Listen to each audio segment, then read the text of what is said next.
Committee will come to order. Welcome and thank you for joining today's hearing entitled An Examination of the Specialty Crop Industry. After brief opening remarks, members will receive testimony from our witnesses today, and then the hearing will be open to questions. So good morning once again, everyone, and welcome to today's hearing. I want to begin by thanking Ranking Member Craig for her partnership in hosting this bipartisan hearing. I also want to thank our colleagues for their participation and continued commitment to work together on behalf of American agriculture. Most importantly, I want to extend my sincere thanks to our witnesses.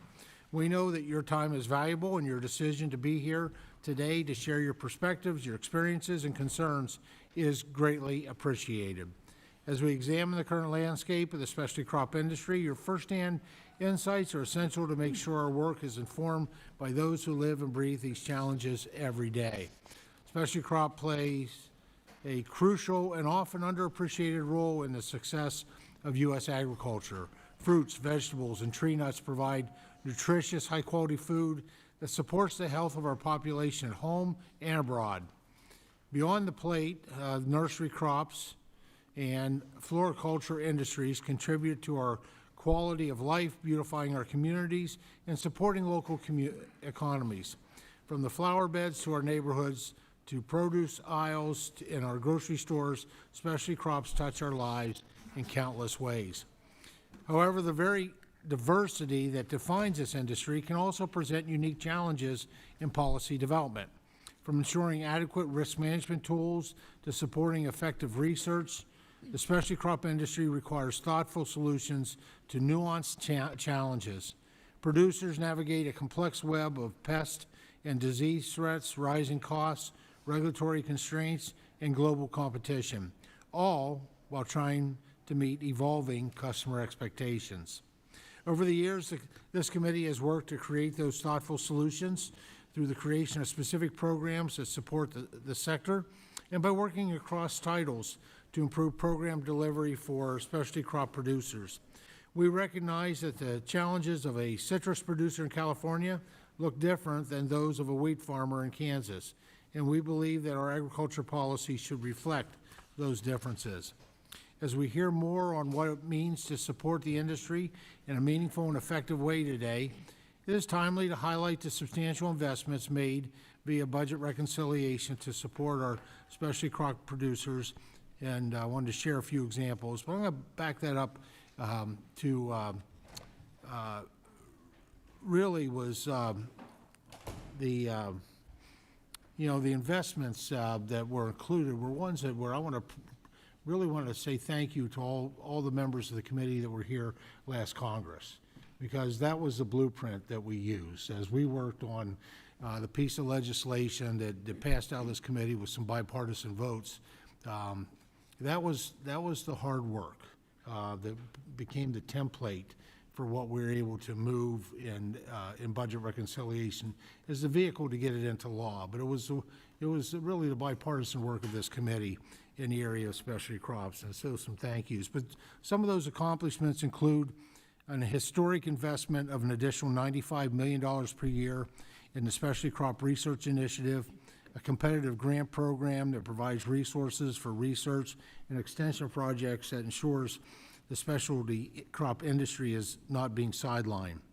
An additional $15 million increase for the Specialty Crop Block Grant Program, enabling state departments of agriculture to work with their producers to enhance their competitiveness. Another $15 million in increased funding to the Plant Pest and Disease Management and Disaster Prevention Program, which is essential to safeguarding American agriculture from invasive pests and diseases that can be particularly devastating to specialty crop producers. And funding was doubled for market development programs to help support export growth for agricultural commodities and to ultimately return to an agriculture trade surplus, which we know is particularly important for the horticulture industry. These investments represent a substantial step in rising to the occasion of assisting our specialty crop producers. But investment alone is not enough. We also need to ensure these programs are accessible, effective, and responsive to real-world conditions. Today's hearing is an opportunity to take stock of where we are, hear directly from stakeholders and identify where we can come together to find workable solutions that support this essential sector. Thank you again to our witnesses for being here, and thank you to my colleagues for your attention and engagement. I look forward to a productive discussion and to work together to ensure a bright future for America's specialty crop producers. With that, I'd now like to welcome the distinguished ranking member, the gentlewoman from Minnesota, Ms. Craig, for any opening remarks she would like to give. Thank you, Mr. Chairman, and a special thank you and welcome to our witnesses here today. We really appreciate this bipartisan hearing. I also want to recognize the subcommittee ranking member, Salinas, who has been a stalwart champion for our specialty crop farmers. Oregon, as we all know, is home to many specialty crops, including wine grapes and grass seed. She comes to work every day to fight on their behalf. Thank you for your leadership, Andrea. While row crops are critical to our nation's energy and food security, specialty crops are just as important. Whether it's fruits, nuts, or vegetables, the specialty crops are staples of the American diet. Like many of our row crop growers, specialty crop farmers are in a tough spot today. Labor costs are high, production costs are being driven up by tariffs or inputs that simply cannot be sourced within the United States. The trade wars are causing market turmoil and impacting the cost of machinery and equipment. All of this makes it harder for specialty crop farmers to keep farming and harder for the average American to enjoy reasonably priced produce. The Republicans' budget bill, which they are now trying to rebrand because of its unpopularity, was signed into law in July and made some investments in the farm safety net. However, for many of the requests and needs of the specialty crop industry were left behind, like improvements to crop insurance. I visited a berry farm in California earlier this year, where I spoke with farmers about the challenging economic headwinds they're facing. Specialty crop farmers often produce delicate crops that require fundamentally different farming techniques and equipment than the corn and soybean farmers that call my Southwest Minnesota district home. The farmers I spoke with at the berry farm increasingly see the need for automation and mechanized labor to perform the specialized work necessary to tend to and harvest their crops. Their need to innovate new tools is underscored by this administration's current assault on the farm labor community and the chaos it has caused across farm country. I look forward to hearing from our witnesses today, who are sure to talk more about that. I want to thank you for being here and for sharing your expertise and experiences with us. Thank you, Mr. Chairman, and I yield back. The chair would request that other members submit their opening statements for the record so the witnesses may begin their testimony and ensure there is ample time for questions. Our first witness today is Mr. Michael Frantz, the president of Frantz Wholesale Nursery. Our next witness is Dr. Ramesh Sagoli, a professor of horticulture at Oregon State University. And our third witness today is Dr. Tim Boring, the director of the Michigan Department of Agriculture and Rural Development. Dr. Boring is testifying on behalf of the National Association of State Departments of Agriculture. And our final witness is Mrs. Dana Brennan, Vice President for Corporate Affairs at Grimway Farms. Thank you all for joining us today, and we're now going to proceed to your testimony. You each have 5 minutes. The timer is in front of you. We'll count down to 0, at which point your time has expired. Mr. Frantz, please begin when you're ready. Good morning, Chairman Thompson, Ranking Member Craig, and members of the committee. Thank you all for the opportunity to be here today. My name is Michael Frantz, and I'm the co-owner of Frantz Wholesale Nursery, a family farm founded by my parents nearly 50 years ago. We grow trees and shrubs, perennials and grasses, and sell them to landscape contractors and various retail outlets across the western United States. I have served for over 15 years as a director to the Turlock Irrigation District, a public utility that serves water and power to my community. I've also served for many years as the chair of the Advocacy Committee for American Hort, the premier federal trade association for the horticultural industry. I have traveled to Washington many times over the last 25 years, consistently advocating for bipartisan solutions that would provide a stable and legal workforce for agriculture and reasonable water policies for the West. I realize these topics are outside the jurisdiction of this committee, but both remain top priorities for the specialty crop industry and to me personally. I have submitted a longer, more detailed written testimony to the committee. Foundational to my comments today, the specialty crop industry does not seek commodity price supports. Consumers value our quality crops and pay a fair price, generally sufficient to pay our bills. But there are key areas where government support is vital, which I will try to outline today. We struggle to find effective insurance to mitigate the enormous risk we growers take. In our nursery, we grow over 700 varieties of plants and have up to 10,000 individual crops growing at any given time. Some crops only reside on our farm for a few weeks, while others will grow as long as 8 years from sowing the acorn until we ship the half-grown oak tree to our customer. All our crops are highly perishable and vulnerable to weather and economic variability. Crop insurance for catastrophic and nature-related events are in place for Title I crops, but these programs rarely work well for us because of our extreme crop diversity. Affordable crop insurance programs that can provide disaster relief for unique specialty crop farmers like myself are needed. While we do our best to prevent the need for quarantines, much of the quarantine process is out of our hands. We grow potted citrus trees, a crop highly regulated by USDA to protect commercial citrus farmers. The nursery industry has invested millions of dollars in protective structures to ensure the plants we ship are free of disease. But even small changes in the regulation of movement of citrus can block multi-year crops' access to markets, potentially resulting in millions of dollars of losses essentially overnight. I'm happy to see pilot insurance programs to cover government-imposed quarantine risk are getting started, but they need refinement to be useful. I respectfully ask that you continue to fund this vital risk mitigation tool. We continue to lose crop protection tools each year, and replacements are slow to fill the void.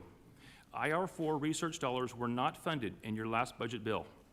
They are critical to advance new pest and disease options for us, and I respectfully ask that you include IR funding in the next Farm Bill. The recent Marketing Assistance for Specialty Crops, MASC funding, helped us with our substantial increase in costing. I understand that some of you on this committee were essential in getting the payments out this year. Thank you for your help. As this ad hoc funding source will hopefully play a vital support role in future years, I would ask that this committee consider providing consistent logic for what and who would qualify for additional funding when real needs arise. Another challenge we face is tariffs on essential inputs that largely cannot be sourced domestically. Many of the crop inputs we depend on, such as peat moss and coconut coir, which are components of our soil mix, must be sourced internationally. I want to thank the chairman and his staff for recognizing this challenge and elevating the need for tariff exemptions on peat moss. Securing that exemption has saved our industry millions of dollars and provided some relief. Still, other non-exempt inputs remain subject to tariffs, contributing to macro inflationary pressure that in some cases is pricing our very discretionary products out of consumers' reach. Thank you for your time and consideration today. In closing, I circle back to my three main issues: the vital need for a stable and legal workforce, a strong safety net to protect us when disasters and quarantine strike, increasing inflationary costs that are pricing our quality American-grown specialty crops out of consumers' budgets. If any of you find yourself in California, I would invite you for a tour. We would love to have you. Look forward to your questions. Mr. France, thank you so much. Dr. Segali, please begin when you're ready.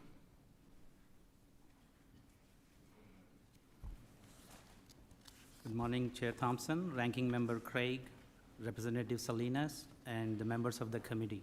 Thank you for the opportunity to testify on the role of Specialty Crop Research Initiative. My name is Ramesh Sagili. I'm a professor in the Department of Horticulture at Oregon State University. Specialty crops are critical and an integral part of United States agriculture. They are produced in all 50 states in about 15 million acres with a market value of $115 billion. Oregon ranks among the top states nationally in the production value of specialty crops, including fruits, tree nuts, berries, vegetables, and nursery products. Pollinators play an essential role in the production of many of these specialty crops with direct impact on both yield and quality. As a university researcher in apiculture, I have the privilege of working with beekeepers, farmers, and industry partners in addressing critical challenges impacting Oregon's and the United States specialty crop production. I am a current recipient of an SCRI grant and was a part of the other SCRI-funded projects in the past. My work focuses on the critical role of pollinators in specialty crop production and complex threats facing pollinators. The Specialty Crop Research Initiative is unique among the USDA and NIFA competitive programs because of its targeted focus on specialty crops. Its broad scope, integration of research and extension, and robust funding levels that allow multidisciplinary and multi-state projects. The program has 5 legislatively mandated focus areas and encourages focus on emerging priorities such as threats to specialty crop pollinators. The SCRI program strongly encourages transdisciplinary research, which is critical in solving complex problems, as many problems facing agriculture are multifaceted and need diverse expertise from different disciplines. SCRI also encourages a systems approach that emphasizes understanding a problem by focusing at the entire system rather than looking at individual components. In addition, the SCRI program closely involves stakeholders in identifying the needs and in the review of grant proposals. This unique approach enables SCRI to address the real-world needs of specialty crop producers by prioritizing practical applied research with tangible benefits. My overall experience with SCRI proposal submission has been positive, but I believe that there is further scope for improvement in the process and offer 3 opportunities to improve and streamline the SCRI grant process. First, the SCRI program could improve the timely and reliable release of requests for applications because uncertainty around the release of RFAs makes planning challenging for the applicants, as they need adequate time for preparing quality proposals. Secondly, the SCRI could provide more time between the release of RFA and submission of the proposals. Finally, a key challenge with the SCRI program is the limited success rate in securing grants by the applicants. There are over 300 specialty crops grown in the United States with a wide range of complex challenges demanding attention. In recent years, with an allocation of $80 million per year, the SCRI was able to fund between 20 to 25 awards per year, but this program receives a large number of meritorious proposals each year, and the success rate is only about 15%. For my current award, I had to apply twice before I was successful. With this said, I applaud the committee for recognizing the importance of SCRI program and the impact of investment in this program. The committee's action in HR 1 enacted in July to increase annual investment of mandatory funds for the SCRI from $80 million per year to $175 million starting in 2026 creates a meaningful opportunity for USDA to increase number of projects awarded each year. In conclusion, SCRI is an exemplary program that has served the specialty crop industry needs especially well since its inception and is the most significant research funding opportunity for addressing challenges at the intersection of pollinator health and specialty crop production. Investment in SCRI not only advances innovation, but also helps secure the future of American agriculture. Your continued support for the SCRI is greatly appreciated and essential to ensuring that program's long-term success and its continued benefits to specialty crop farmers across the United States. Thank you very much. Dr. Segali, thank you so much for your testimony. Dr. Boring, please begin when you're ready. Good morning, Chairman Thompson, Ranking Member Craig, and members of the committee. Thank you for the opportunity to participate today. The perspective I bring to this hearing is as the Director of the Michigan Department of Agriculture and Rural Development.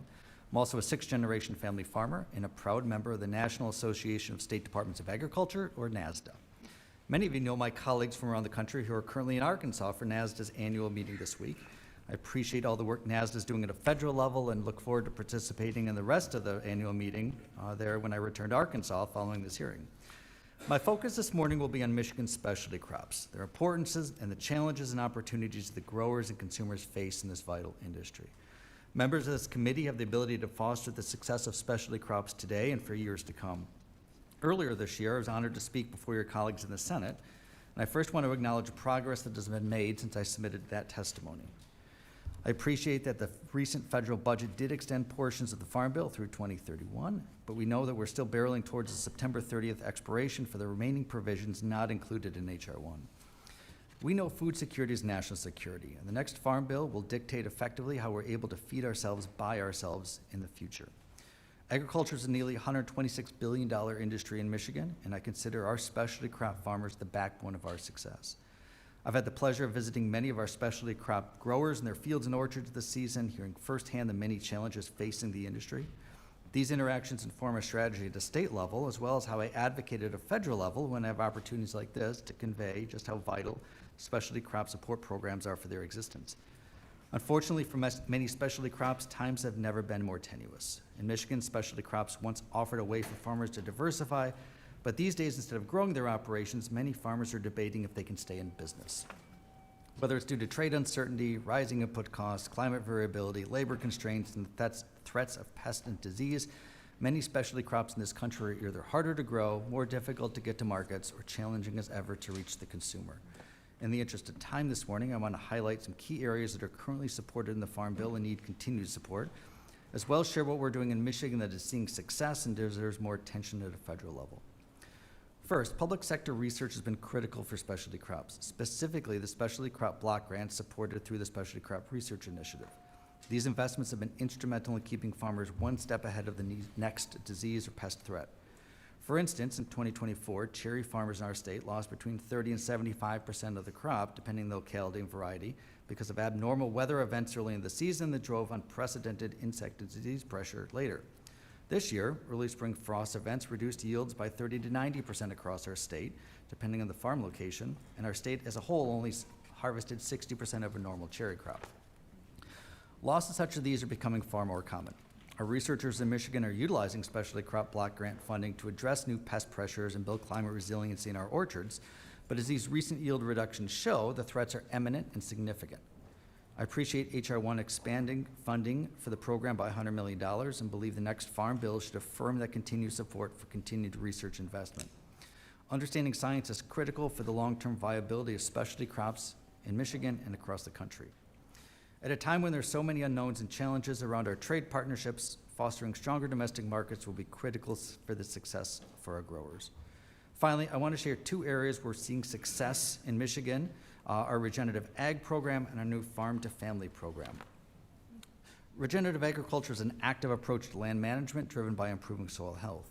Our Regen Ag unit supports Michigan producers by de-risking practice adoption, strengthening network engagement, and increasing market opportunities so farmers and landowners can improve profitability and find new ways to diversify. This also restores healthy soils and safeguards natural resources for future generations. The second program I'd like to highlight for its success is our Farm to Family program, an effort working to strengthen agri-food systems across our state. This year, we administered our first research grants to food hubs and farm stops, creating new opportunities for Michigan farmers and meeting demands for communities who want healthy, locally grown produce on their tables. And just this week, we finalized plans to launch our new Good Food for Michigan program. This will be work that's intentionally engaging different institutions, including community colleges and early childhood centers, addressing barriers and creating opportunities for healthy grown food here in Michigan. It's another example of how Governor Whitmer is prioritizing collaboration that translates to improving quality of life for all Michiganders. I share all this today because the support of our specialty crop growers directly translates into tools to keep farmers farming, keep rural communities vibrant, and keeps fruit and vegetables on the dinner tables across America. Thank you for this opportunity and look forward to questions from the committee. Dr. Borg, thank you so much for your testimony. Mrs. Brennan, please proceed with your 5 minutes whenever you're ready. Thank you, Chairman Thompson, Ranking Member Craig, and members of the committee. My name is Dana Brennan, and I'm here today on behalf of Grimway Farms, based in Bakersfield, California, with operations throughout the country. I am also honored to serve as the chair of the International Fresh Produce Association's United States Public Policy Committee, the organization I am proudly representing today. Grimway's story began with a roadside produce stand started by the Grimm brothers in the early 1960s. Today, Grimway is one of the biggest carrot producers and also one of the top organic growers in the United States. We grow more than 135 seasonal and year-round products distributed worldwide, including 65 organic commodities under brands such as Cal Organic and Bunny Love. Those crops are grown on over 40,000 acres of conventional ground and 55,000 acres of prime organically certified ground throughout California, Arizona, Oregon, Washington, Idaho, Colorado, Georgia, and Florida. Fresh produce is a cornerstone of both American agriculture and public health. Our industry contributes billions annually to the economy and delivers the healthiest foods available, foods that are essential to preventing diet-related diseases. But this vital sector is under real and growing pressure. Regulatory overreach, labor challenges, and outdated policies are making it harder to grow, harvest, and deliver fresh food. Without action, many U.S. producers will not be able to compete. We appreciated the much-needed funding in the One Big Beautiful Bill Act, but gaps remain. Specialty crops make up hundreds of billions of dollars in value, yet they receive just 0.5% of Farm Bill funding. The next law must strive to rebalance this. To secure America's supply of fresh, affordable produce and in full alignment with the Specialty Crop Farm Bill Alliance's Farm Bill Priorities Update, the update shared on August 5th, we urge Congress to do the following. 1, expand research and development in crop protection, pest management, innovation, and mechanization. 2, reform and modernize the safety net. Unlike major commodity crops, which benefit from well-established and widely utilized insurance programs, many specialty crop growers still lack access to viable, tailored risk management options.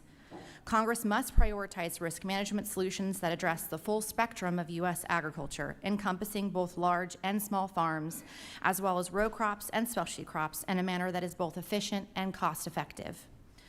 3, update and streamline existing specialty crop programs, including the National Organics Program.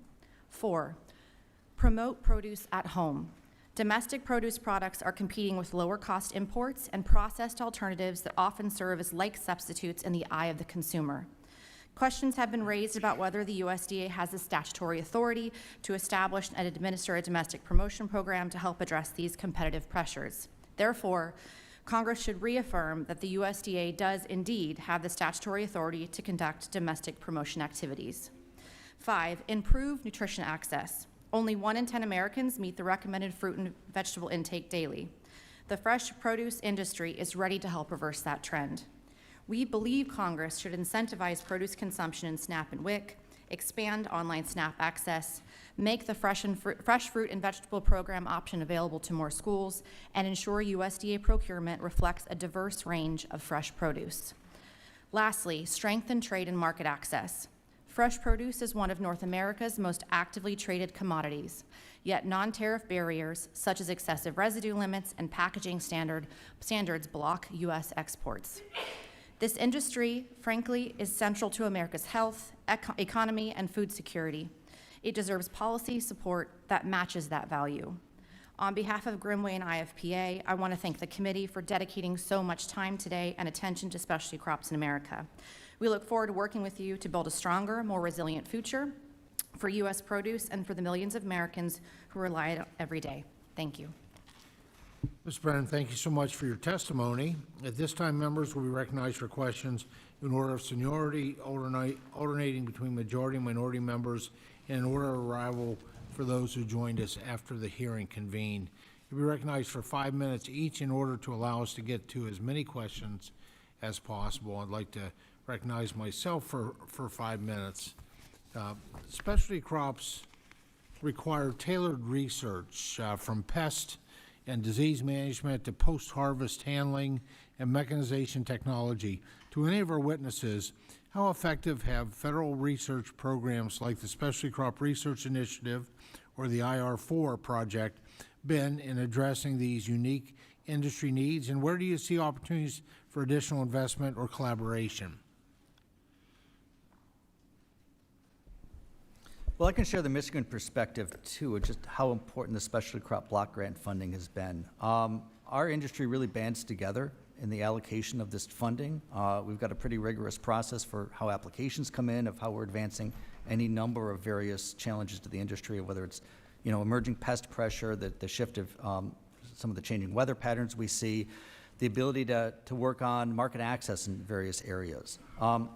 So those continued investments in a predictable way, in a way that fosters that continued collaboration for the betterment of our broad industry is going to continue to be really important for us, of making sure we're elevating up the stature of all specialty crops as kind of a rising tide narrative within our state. Thank you, Dr. Boring. Any other witnesses care to comment on that question? Yes, Mr. Chairman, thank you for the question.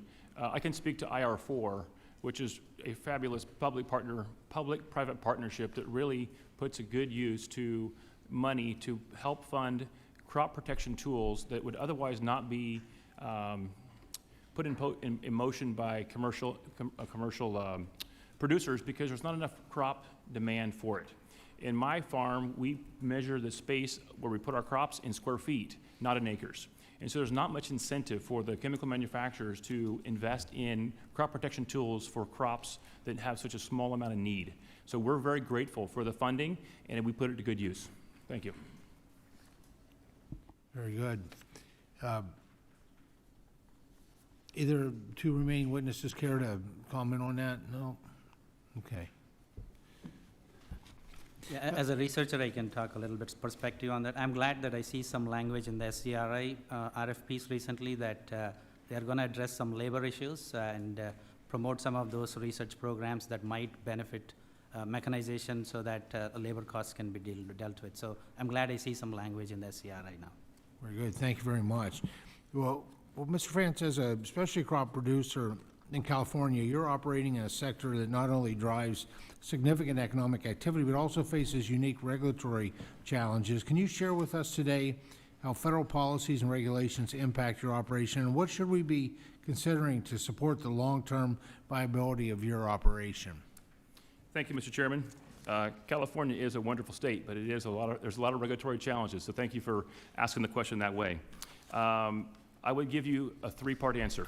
The first is we urgently need a bipartisan legal ag labor workforce solution. We need it now, and we need it for the future. It's a critical component not only of agriculture, but of the whole country. So I would ask this committee in your other capacities too, to please focus on getting that done. The second is price stability. I think we're going to talk about tariffs quite a bit today. Our business hasn't been materially affected by tariffs yet, but the uncertainty around them has already increased our costing, which has forced us to increase our prices. So we need price stability. And the third is we need to pass the Farm Bill. You heard already from the four of us the essential provisions that are in it, and having that foundational backstop is critically important for us in California. Thank you. Well, thank you so much. I'm going to yield back the balance of my time and recognize the gentlelady, ranking member from Minnesota, Ranking Member Craig, for 5 minutes. Well, thank you once again to each of our witnesses who've taken time out of your busy schedules to be with us here today. Director Boring, your testimony shows the high level of success the Michigan Department of Agriculture and Rural Development has had in implementing the specialty crop block grants in Minnesota. The Minnesota Department of Agriculture has let me know that while they usually receive USDA's request for applications for the program in January, this year's RFA was delayed until, I believe, May. Was this delay experienced across all departments of agriculture? Well, I can share thanks for the question. I can share the perspective from Michigan that we experienced similar delays. Normally, we start a lot of the work for allocation of specialty crop block grant funding in December, and this year we obviously had quite a few delays. I would say the timeliness and the predictability of these efforts continues to be really important.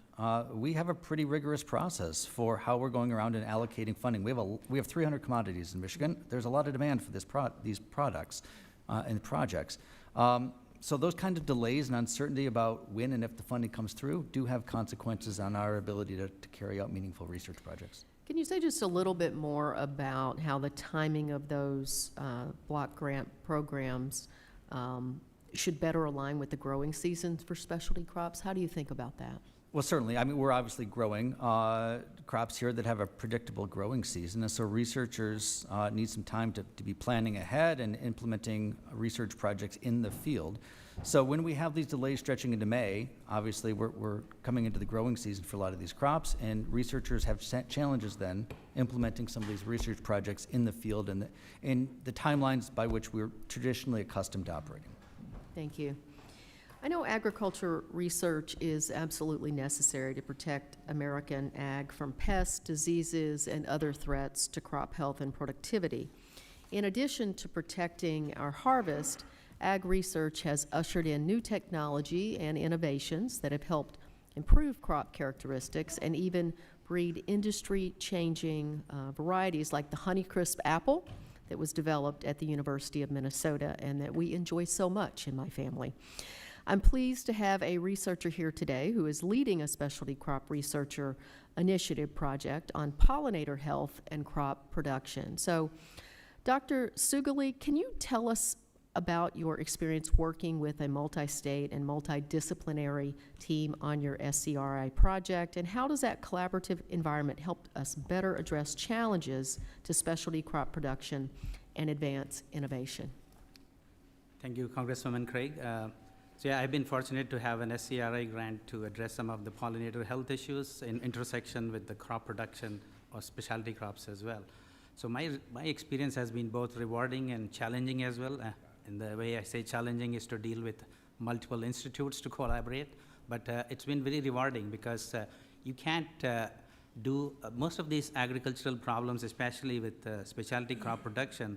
They're multifaceted. So you need a really credible team that is, for example, in our case, I'll just give my example here. So with this disease that we're dealing with, it's called a European foul brood disease in honeybees, and it's impacting not only honeybee colonies, but because of that decline in colony health, it indirectly impacts the pollination of specialty crops like blueberries, almonds, anything that you can think of. So what we did is we designed or formulated a very strategic transdisciplinary team. Because I'm a honeybee biologist, I can only do one thing at a time. But I need a microbiologist on the team, an ag economist to look for cost economics. I need an extension person to do extension.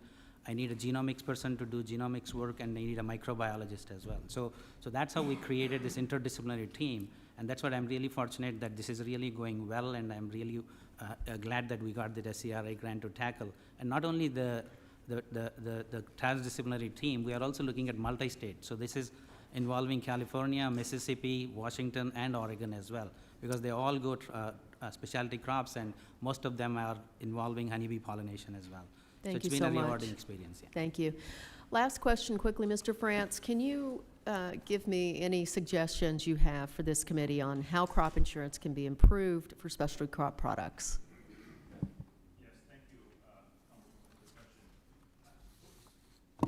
thank you, Congresswoman, for the question. I do have a lot of thoughts about ways to improve crop insurance for specialty crops.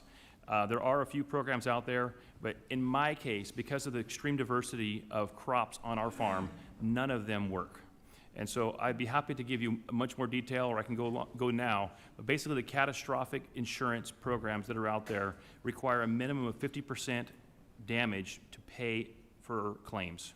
In our case, we have so many crops that are immune from that particular hazard, we never hit the threshold. So we could have a crippling frost that, say, would take out a third of our nursery, all our citrus, but it wouldn't affect the frost-hardy plants. And so we're not eligible to receive payment. Mr. France, thank you for that, and my time is up and over, so I will yield back, and I'm sure someone else will ask you more about that. Thank you. Thank you, John Way. Now recognize the gentleman from Georgia, Mr. Austin Scott, for 5 minutes. Thank you, Mr. Chairman. And as we're sitting here talking about insurance and other things, I'm reminded of 2008 when the FDA blamed a salmonella outbreak on U.S. grown tomatoes when it ended up being peppers coming in from Mexico, and the bankruptcies that ensued in my area from a mistake that the FDA made, and then the courts deemed that FDA had no liability for that mistake, even though it resulted in not just the loss of millions of dollars, but the loss of farms that had been in families for generations. And so just we need to keep that in mind, that FDA not getting their facts straight before they make a decision like that and publicize something can lead to widespread disruptions in our agricultural markets. And I'm also reminded of just how vital the role of our land grant institutions is. Ms. Brennan, you've got a big operation in South Georgia. I've been there. It's been a couple of years. It's a great operation using a lot of new technology with regard to weed control.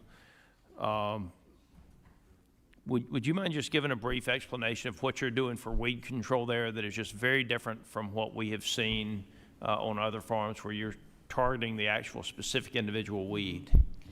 Yeah, thank you for the question, Congressman. We employ varying technologies across our operation, whether it's in your district in South Georgia, Northern Florida, that area. We are focused heavily on always looking to the next best thing. The cost in organics and in any specialty crop industry is always the highest cost is going to be labor.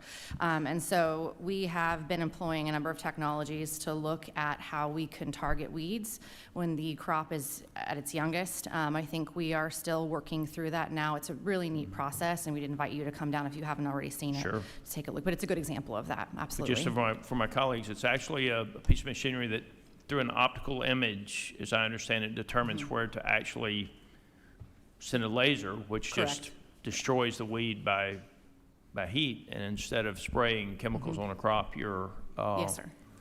you're doing that. Where's that machinery manufactured? You know, I don't You know- have that off the top of my head, Okay. but I'm happy to get you that information later. Well, there is one, look, I'm very concerned about the tariffs on ag machinery that is being brought into the United States, and that's something that I think we need to revisit. Machinery that's being brought into the United States that we use in crop production should not be tariffed. It's putting Americans to work, it's putting groceries on our table, and I'm very concerned about that. Today in Georgia, specialty crop growers in my state are meeting, actually in my hometown of Tifton, Georgia. They're discussing H2A and the ag labor issues. I want to give each of you the opportunity over the next 2 minutes to speak to what you see as keys to successful policy in the ag labor reform legislation in this Congress and the H2A program. And again, Ms. Breenan, I'll start with you. If you could keep it to about 30 seconds, and then we'll just move down the table.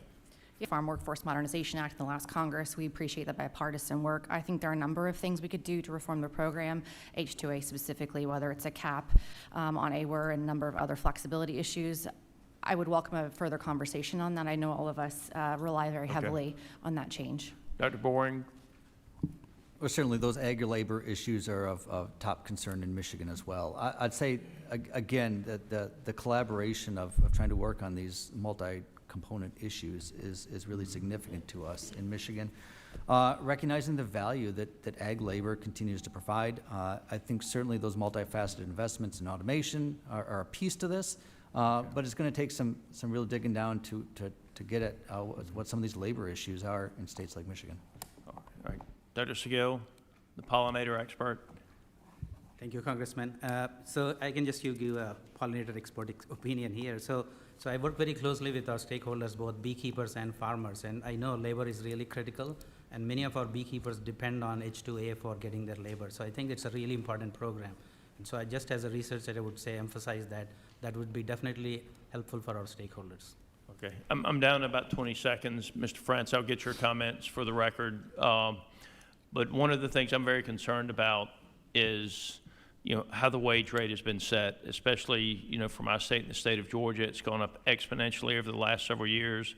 I don't know who was filling out the surveys, but I'm yet to find a farmer, and I know a lot of farmers that was actually asked to fill out a survey on the wage rate, and yet they continue to go up on the wages somewhere in the range of 20% a year, making it very difficult for our family farm operations. With that, I yield. Thank you. Gentleman yields back. Now recognize Mr. David Scott from the state of Georgia. Thank you. Thank you, Mr. Chairman. In Georgia, my farmers definitely know the importance of accessing new markets. In my district alone, 95% of our farms are family-owned, and nearly half of all producers are new or beginning farmers, and they understand how critical finding new buyers can be in order to stay competitive. But I tell you, this ongoing trade war is directly threatening their access to new and existing markets. And Ms. Brennan, that is the gist of my concern. And I strongly believe that we here in Congress must take steps to ensure that our specialty crop producers remain competitive both domestically and internationally. And in your testimony, you highlighted how programs like market access programs, the existing specialty crop experience exports initiate help in producers competing globally.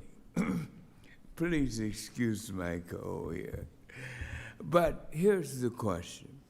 How is the current market volatility compounding existing barriers to entry that prevent our producers from participating in these programs? Thank you, Congressman. I appreciate the question. I would add that in addition to those headwinds, we already have other headwinds, right? You know, we've got pest pressure, we have weather, we have other volatile activities that affect our farms. So I would say anything that Congress could do to stabilize that would be greatly appreciated. Anything that Congress could do to invest further in specialty crop market access programs would be greatly welcomed by any number of us at this table and the growers that we're representing. So I appreciate that sentiment, and I would agree with you. Well, we got a number of Congress people here. Let me ask you this question, because we got the answer to this one. Would an increase in funding allow USDA to help more producers access new markets? I feel like that might be a trick question. Yes, of course, increased funding would be a huge help. I think ensuring that that goes to specialty crops would be something that would be even more of importance in making sure that that specialty crop definition is protected at USDA so that the programs in need are getting that funding.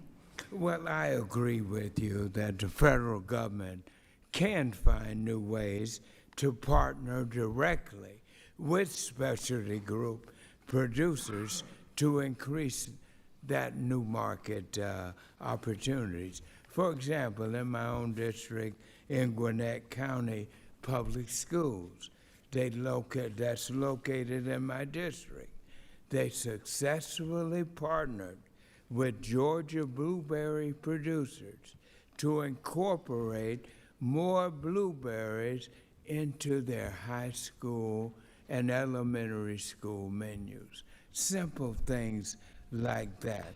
So, Ms. Brennan, how can domestic promotion drive consumer demand, grow business for our producers, and are there unique barriers to domestic markets compared to international markets? Well, I think, as you're aware, the cost of doing business in the U.S., the regulatory barriers, makes the cost of producing our product more expensive.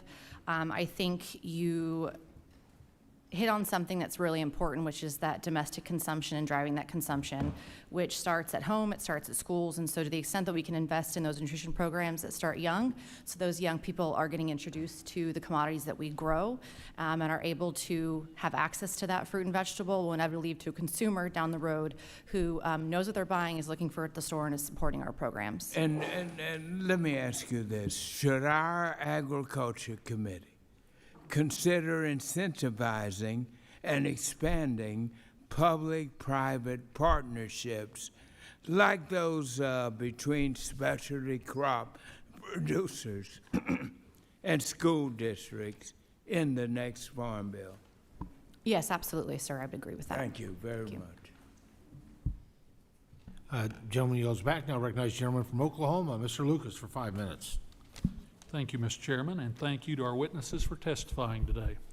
Dr. Boring, your testimony touches on this, but why is it important that states have flexibility in setting their priorities under the Specialty Crop Block Grant Program? Well, I appreciate that question.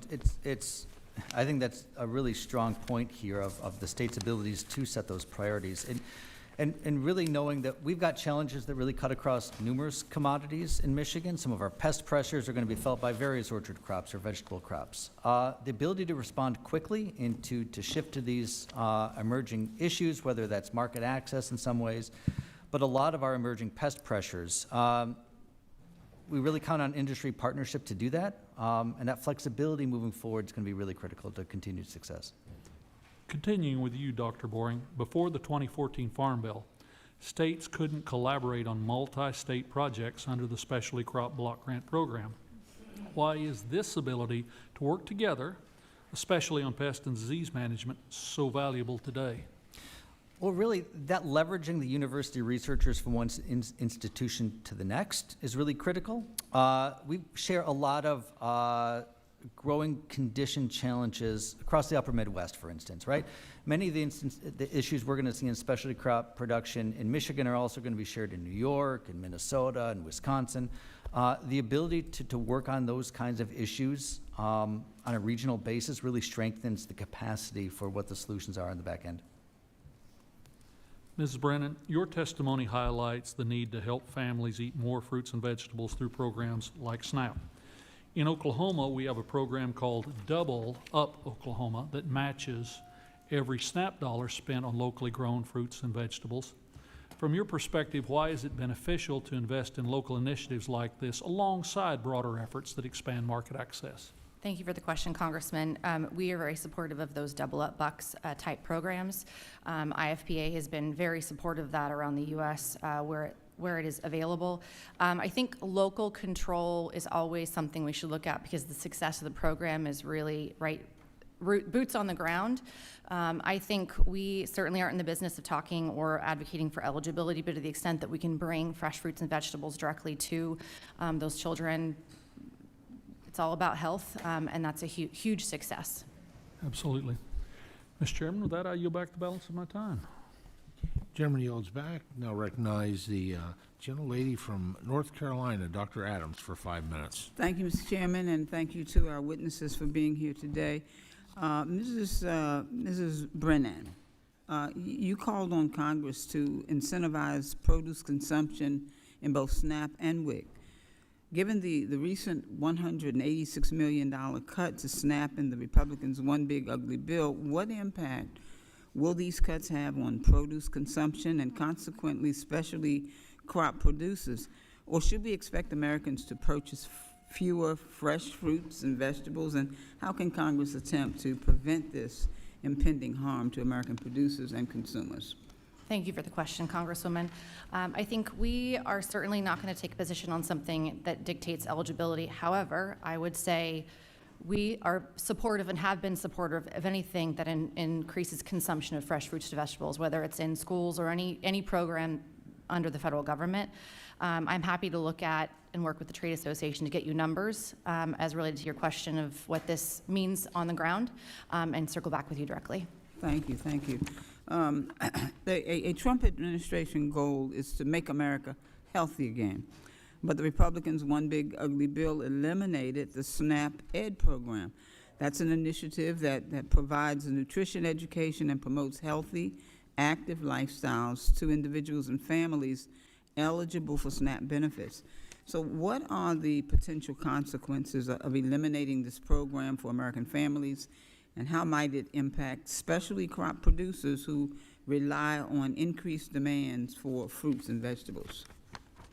Yes, ma'am. So I would say long before there was a movement, the specialty crop producers have been supportive of health by way of fresh fruits and vegetables. I think we are going to continue to support things like the Fresh Fruit and Vegetable Program because that benefits the recipients and the growers who sell into those programs. So we will continue to support those programs as they stand and are happy to serve as a resource for the committee or the administration for further information. Thank you. My last question will be for everyone, if they can briefly respond. Let me say, first of all, that specialty crop exports total $24.6 billion in FY 2023, providing essential income to U.S. farmers. The Trump administration's haphazard imposition of tariffs on our nation's biggest trade partners have had a detrimental impact on many industries, including agriculture. And to all of you, what with such a large amount of income tied to the export of specialty crops, what impact do you foresee that the tariffs will be having on farm income for specialty crop growers? If each of you can respond quickly. I'll certainly say for Michigan, we expect negative ramifications of this in the short term. We're also concerned about the long-term stability of markets, right? Our Michigan specialty crop industry is built on multifaceted demand outlet, both domestic and international, fresh market processing. It takes all of those things working in concert together to have a vibrant industry for our state. The continued access into international markets is really going to be critical for our ongoing success. Okay, thank you, sir. Yes, sir. Congresswoman. Thank you for your question. My nursery does not ship internationally, but my brother and I do farm almonds, which is a powerhouse California crop. And in that market, or that crop, it is primarily an export market. And so in that regard, we support trade agreements that support the free and fair trade and export of almonds. Okay. Yes, sir. Congresswoman, I'm a researcher, so I don't have much opinion on that, but I can convey my stakeholders' opinion for sure. So they are concerned about some of these issues, but again, as a researcher, I don't think I have much information to convey at this point. Okay, thank you very much. Yes. I would just Go add ahead. quickly, I think it's the unknown, right, which is going to affect the markets greatly, so I think that's what we're focused on. Okay, thank you very much. Dr. Boring, North Carolina and Michigan are not as uncommon as one might imagine. According to the Census, Agriculture, and the Local Food Marketing Survey, North Carolina and Michigan rank top 10 in number of operations producing specialty crops and number of operations.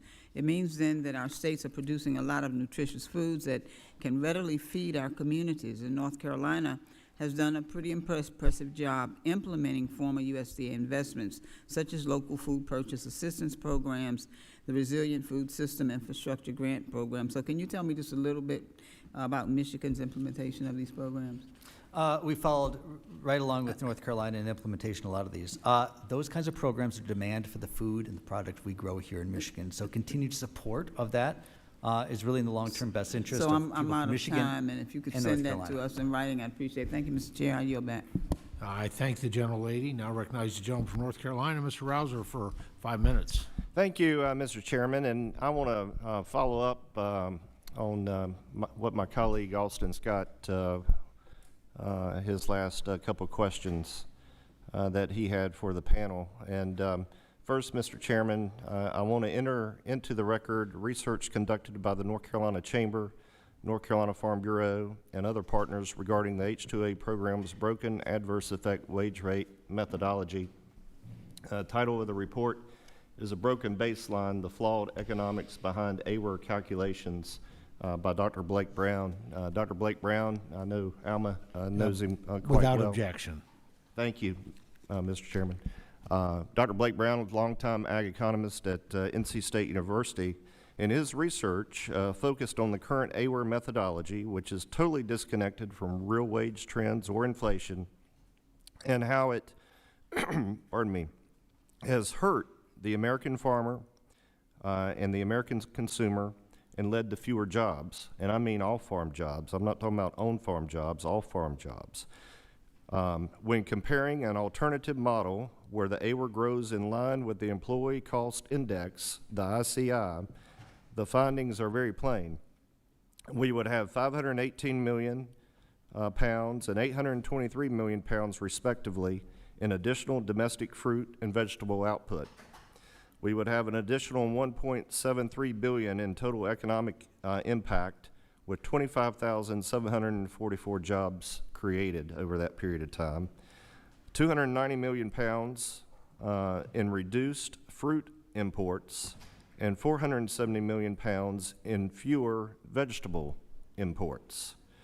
So the bottom line of all this is the AWR is so artificially high, it has led to increased imports, it's led to fewer jobs, all farm jobs, it's led to higher prices for consumers, and smaller farmers, they can't make the numbers work, so they hang it up.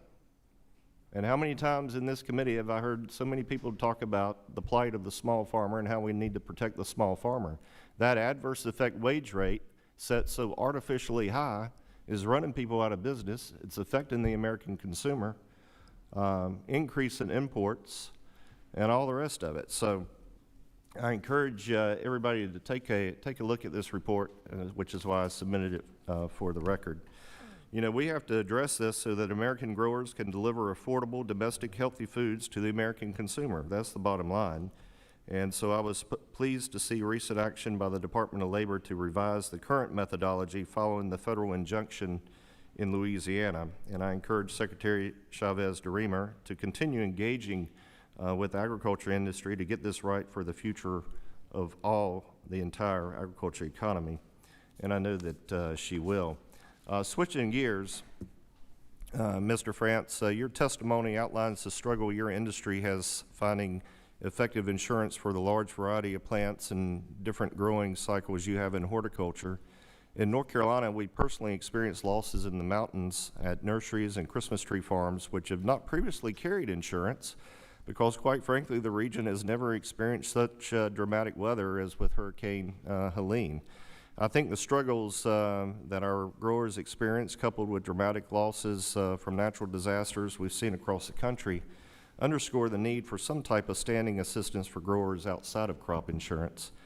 Can you speak to how ad hoc assistance supports horticulture and specialty crop growers who have struggled to find the right insurance tools?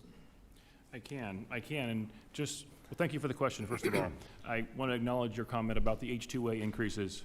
I am not an H2A user, but I sat next to a gentleman last night at dinner, a large grower from Ohio, and he shared with me that his adverse wage has changed by 47% since 2019. So, Congressman Scott, to your point earlier, so it's real. And those wage increases in the horticultural world, where labor is such a significant component, generally in excess of 30% of our direct inputs, translate into real world inflation for our products. To your question, Congressman, I've sort of introduced my comments as saying that the current status of specialty crop insurance isn't working. There's a NAP program that's for the non-insured folks like myself who maybe went into a situation like you're discussing where you don't have insurance. The problem with that program is that the limits are very easily exceeded. The AGI limits are low, and the maximum payment that can go out is just a little over $100,000. And so unless you're a very small farmer, it really doesn't apply. And so in my experience, there really isn't yet a program that has the specificity to be very helpful to us growers. My time has expired. Thank you, Mr. Chairman. Thank the gentleman. Now recognize the gentlelady from Ohio, Ms. Brown, for 5 minutes. Thank you, Chairman Thompson and Ranking Member Craig. The importance of specialty crops in this country cannot be understated. These are the foods that families across the country eat every day: fruits, vegetables, and nuts that fill the shelves of our grocery stores, stock our farmers markets, and end up on lunch trays in school cafeterias and dinner tables every night. In Ohio, specialty crops are one of the major backbones of our agriculture sector, ranging from cucumbers and pumpkins to apples and grapes. These products can be found in every corner of the state, keeping family farms running, strengthening local supply chains, and benefiting rural and urban communities alike.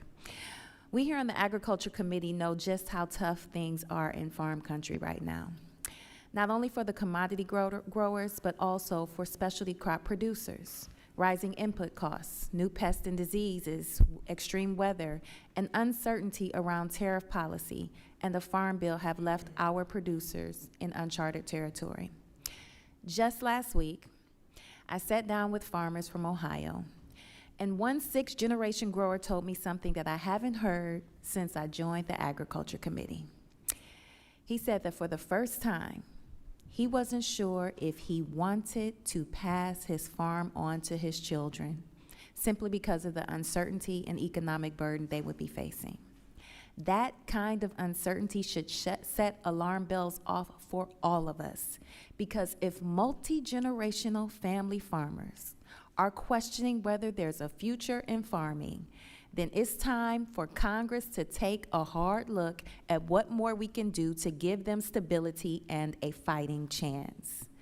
So, Mr. Boring, in your testimony, you mentioned that programs like the Specialty Crop Block Grants and the Specialty Crop Research Initiative have been lifelines for growers, especially when specialty crop growers have historically not been able to access traditional farm safety net programs.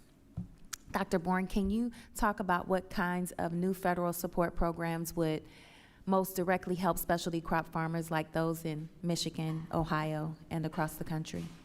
Well, certainly, and I appreciate the question and that sentiment around the concern that Ohio growers are having about the future viability of operations. I can share that that's been seen in Michigan as well.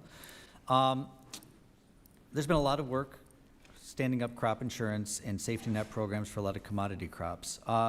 As was previously noted earlier here, that there are significant challenges around how you do that within a specialty crop sphere when there's a lot more variability and there's a lot of complicating factors. Without going into a lot of detail about specific provisions, I would just say that the ability to be able to have those kinds of safety net programs that provide some certainty long-term for these crops, especially in permanent crops, when there's got to be an additional planning and thought processing around what the future of these crops look like, that kind of work is going to be really critical to providing more certainty and keeping more farmers on farms moving forward. Thank you. And Dr. Boring, I was really interested to hear about the work that's coming out of Michigan's regenerative agriculture program and the way it's helping farmers improve soil health, profitability, and resilience. In Ohio, many of our farmers are already using conservation practices like cover crops and crop rotation. Can you share what specific results you've seen from this program and whether you think it could be scaled up into a model for federal policy to support specialty crop producers nationwide? Absolutely. Let me talk about two provisions and real focus areas for this. First and foremost, our efforts in Regen Ag are going to be about building additional profitability for growers. Certainly how you control input costs to some extent, but even more importantly about how you might capture premiums for crops that are grown when we've got a variety of outcomes that are environmentally and economically advantageous and that are aligned with consumer preferences and desirability. The other aspect, I would say, is how we build resiliency into our cropping systems. So when we talk about the challenges within crop insurance and mitigating from some of these weather challenges, we know investments in soil health build resiliency in soils. It becomes a longer-term approach then of how we're adding in additional risk mitigation steps and giving farmers tools to improve resilience in their operations so that it's not simply a reliance on crop insurance alone. Thank you so much. And just want to say thank you to all of our witnesses for being here today. Specialty crops are so important, and it's not easy work, so thank you all for your commitment to feeding this country. And with that, Mr. Chairman, I yield back. Gentlelady yields back. Now recognize the gentleman from Mississippi, Mr. Kelly, for 5 minutes. Thank you, Mr. Chairman. And Mr. Brennan, Ms. Brennan, I had a question for you, but I don't need it answered, but I want to get it on the record. One of the biggest challenges growers face is labor, with the Department of Labor's adverse effect wage rate causing labor costs to skyrocket. This is really impacting specialty growers in Mississippi, our sweet potato growers and those folks, and you've already affirmed that. But this is one of the most significant impacts on our small farmers is the ability to pay a wage that is unfair right now because of a rule that is that doesn't make sense. So I hope our secretary will address that. To our witnesses, research institutions like Mississippi State University are developing new sweet potato varieties, including purple varieties popular in Asia. Why is it important that Congress continue supporting breeding and research programs that can lead to higher value crops and new consumer markets?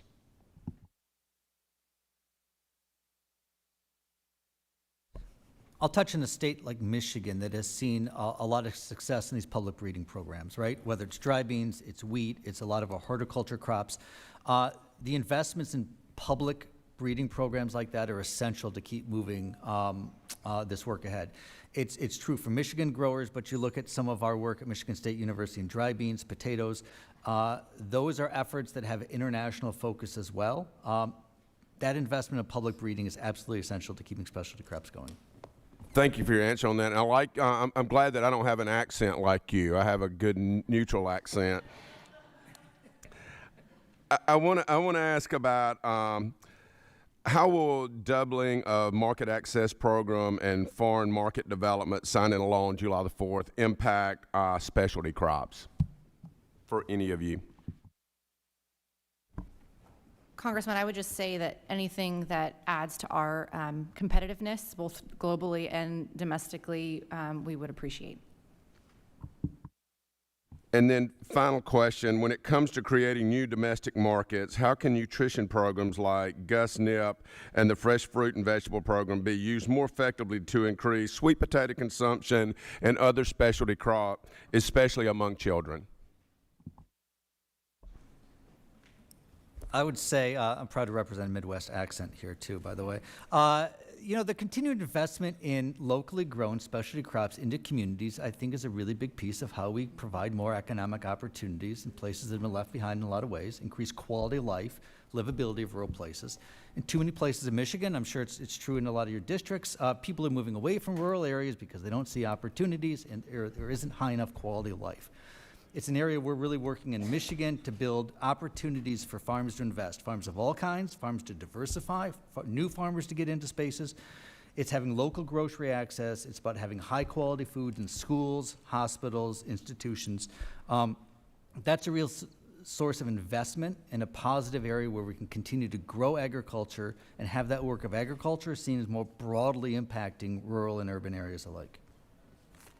I thank the witnesses and thank you for being here today and testifying. It's so important that we continue to do things that make our farmers stronger, especially our rural and smaller farmers. And with that, Mr. Chairman, I yield back. Gentleman yields back. Thank him, and now recognize Gentlelady from Hawaii, Mr. Kuda, for 5 minutes. Thank you, Mr. Chair. You know, nearly every crop that we grow in Hawaii is considered a specialty crop, but for us, these are staple crops. From canoe crops like ulu and kalo or maya. Maya is banana, ulu is breadfruit, kalo is taro, or to Asian specialty crops like wanbak, daikon, lychee. These are the foods that we eat every day. Specialty crop producers are literally the backbone of our local food system in an island state that imports nearly 90% of what we eat. And if we are to meet our goals of trying to decrease our dependency on imported food, specialty crops are a major part of that answer. But these crops and growers face challenges, as you can imagine, magnified by our unique geography. We have some of the highest shipping costs in the country. We have exposure to hurricanes, tropical storms, drought, wildfire. We have an overrun of ungulates, quite frankly, that are literally stuck on an island to breed and destroy crops and, lands. Volcanic eruptions and lava, and invasive species like coffee rhinoceros beetle, coconut coffee bearer borer, and the rose ring parakeet that can literally devastate and take out a crop on acres overnight. And so for us, programs like the Regional Food Business Centers, that was $400 million, local food for school programs, and local food purchasing assistance, which was $1 billion. They had been vital in strengthening our local food systems, but as you know, cut and eliminated by the Trump administration. These played a key role in connecting producers, processors, and buyers with regional markets, and as you can imagine, providing the much-needed technical support and infrastructure to be able to support our specialty producers. The question I have, Dr. Boringer, for anyone who wants to answer is, it's been said by USDA that the specialty crop block grant can take the place of what the RFBC was to many different people. I do not believe that it can fill the gap. Do you think that the specialty crop block grant program can realistically replace the coordination, technical assistance, and capacity building support lost by the RFBCs? And, is this program designed to support comprehensive regional food security, or does it have limitations that leave key food business development needs unmet? I appreciate the question there of the importance of those programs. And it's really been an area that we've seen investment on a state level of our Farm to Family program of the genesis of complementary efforts to some of these federally funded aspects. We do have quite a bit of flexibility of how we deploy specialty crop block grant funding. The majority of that does go to pest pressures and the advancement of new technologies. We do a little bit of marketing access and new market development within that kind of work, but they tend to be very project focused instead of those investments in collaboration and building an ecosystem for success of these kinds of programs. So those investments into local foods, the systems by which to facilitate this work coming together are going to remain very critical. And as we talk about these shared interests of advancing local foods, local quality of life, economic opportunities for farms, having those kinds of systems by which to facilitate market access and how products move are going to be really important to achieve those objectives. I agree with you that it really seems like that market access, that technical assistance that farmers, especially small farmers, micro farmers, I would argue even, that they rely on, that's going to fall through the cracks with this. And so given this is still the universe that we are dealing with, what thoughts do you have, especially in the area of research and looking at invasive species and disease, which is a huge threat and can literally take out a specialty crop, overnight, if you really think about that. What are any one of your thoughts in terms of how USDA needs to better coordinate SCBGs, perhaps APHIS funding, maybe even SCRI? They tend to be siloed, but at this point, we don't have time or room for error. We literally have funds being taken away when you think about it for technical application, but what more do you think we need to do to actually take down the silos and more perhaps integrate some of the things APHIS and pest disease funds are discovering and incorporating that with how it's executed with specialty crop development grants and other funds perhaps? Success in emergency response, whether in invasive species, whether that's in an animal disease, whether it's in new and emerging threats, the investments in coordination are really critical. So Michigan is a state that was on the spearhead of HBAI a year ago, really underscored these needs into how we coordinate efforts across multi-agencies, multi-jurisdictions to have those kinds of responses. So invasive species, that kind of work to protect these really critical cropping industries, absolutely essential. Okay, thank you. Mr. Chair, I'll add in another question later about staffing. I will add that I am very concerned with the staff reductions we're seeing on all these levels. NIFA, 18% reduction in staff. This is going to make that coordination more difficult. Thank you, Mr. Chair. I yield back. I thank the gentlelady. Now recognize the gentleman from Illinois, Mr. Boss. Thank you, for Mr. 5 Chairman. minutes. I want to thank you all for being here today. You know, the USDA administration, especially crop programs, over 250,000 producers, including many in my district. Southern Illinois is one of the most diverse ag districts in the country, and with vineyards, orchards, rice, many other specialty crops, peaches.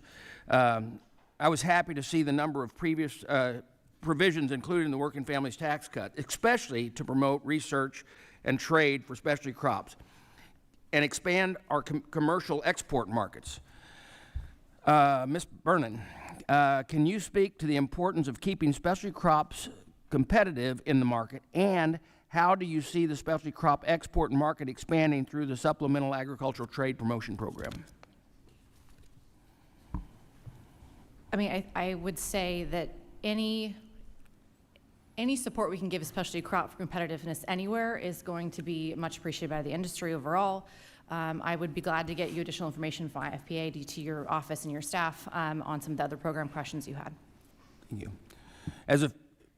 As a few of you noted in your testimonies, H.R. 1 provided a significant increase in funding for specialty crops research initiatives. Dr. Boring, in 2023, the Illinois Agriculture Research received $3.53 million from the specialty crops research initiatives to develop the automation of harvesting for apples and specialty crop producers. As you know, labor costs are substantial expense for specialty crops production. Could you explain how the specialty crop research initiatives help producers stay ahead of the next disease or pest threat, and how the increased funding for the initiatives from H.R. 1 will make an impact on labor costs? Well, absolutely. You hit on both the mechanization piece of why those kinds of technological investments are really critical, and the continued funding and certainty of what entomology, pathology investments at research institutions like Michigan State continue are so critical, even across these multi-regional efforts here. That kind of certainty of how we long-term fund research programs is really critical to having long-term consistency. A lot of these are not overnight solutions. Certainly, investments in technology take a long time to come to fruition. A lot of this work around varietal development, of how we're deploying IPM practices to respond to pest, disease issues, those are long-term investments here. So the stability, the continued investment to ramp up and have critical mass of those research programs, really critical to achieving success. So, for getting this on the record is vitally important to me. During our August work period, I went out and visited with a lot of my specialty crop growers. They grow apples, they grow peaches, and one thing that was brought up that I think is vitally important as we talk trade and the concern that we have with tariffs and everything like that. The concern each one of them had was they wanted us to take notice that with the peaches and with the apples, it isn't that they are competing against the neighbor or the person the county over, or even Georgia with their peaches, but the foreign markets that come in that produce at such a cheaper price than they possibly can. Would any of you care to comment on that, on where we're at? And because I don't think people understand that. I'll bring up 2 points. really that our apple market in Michigan, our growers depend on Pacific Northwest exports to be able to have ample domestic consumption capacity for Michigan and kind of upper Midwest apples. So while Michigan apples specifically are exported a lot, we have a vested interest in seeing that kind of exports from across the country. I'll say two, for crops like asparagus, cherries, blueberries, imports coming in really do threaten our industry and really are providing a cap then on what the future possibilities for the industry might be. Those import pressures are real and significant for our growers. Can I just add quickly, I referenced it in my testimony, but the Specialty Crop Farm Bill Alliance has some pretty robust recommendations related to trade enforcement that I would encourage you and your staff to look to that lines that out pretty directly. Thank you all. I appreciate that, and I yield back the balance of my time. Gentleman yields back. Now recognize the gentleman from Illinois, Mr. Sorensen, for 5 minutes. Thank you, Mr. Chairman. Just last week, I was asked on Ag Radio if I agreed with Senator Chuck Grassley that we are in a farm crisis. I didn't even have to think about it. My opinion is based on the fact that I hear directly from our producers growing the crops that feed and fuel our country. And the farmers are hurting. Trade relations, they're getting worse. Farmers are paying the price for tariffs. Our #1 exporter of soybeans didn't drop from #1. China didn't drop from #1 to #2. It went from #1 to off the list. We should be securing and restoring other export countries because our farmers are the best in the world. But the cost of fertilizers and pesticides are going up through the roof now. And people in my district have told me that they're running out of capital, and now they have to take on high-interest loans just to survive. And I'm tired of people saying that we need to do more, but then no one's willing to come up with any solutions. So here we are in the first full committee hearing back from August recess. Bless you. We're not taking on the solutions that would provide our specialty growers with the certainty that you need. We need solutions for research, for rural broadband and conservation. Whether you're growing carrots, almonds, peaches, apples, or corn, we need solutions. And let's be crystal clear, whether it is specialty crops or row crops, more farmers are unfortunately having to give up. We shouldn't blame them. Ranking Member Craig, as well as the perseverant members on this side of the aisle, and I appreciate those willing to engage on the other side as well, we're pleading to get the leftovers from the Farm Bill out in a bipartisan way. And every day we delay, we increase the risk of not just a crisis in agriculture, but a failure of American agriculture. So to the panel, this isn't just about policy. Because in March, the Trump administration canceled more than $1 billion for programs like the Local Food Purchase Assistant Cooperative Agreement Program. Basically, it helps farmers provide fresh produce to local schools and food banks. And last month, Secretary Rollins announced a similar program, but only provided a teeny tiny little fraction of the breadth that we need. So to our panel, could you help us understand the impact that cutting funding has for specialty producers in our local markets? Congressman, I'll maybe go first. Thank you for your question. I can just certainly reaffirm the real cost of uncertainty. You're outlining various aspects that are current in today's market.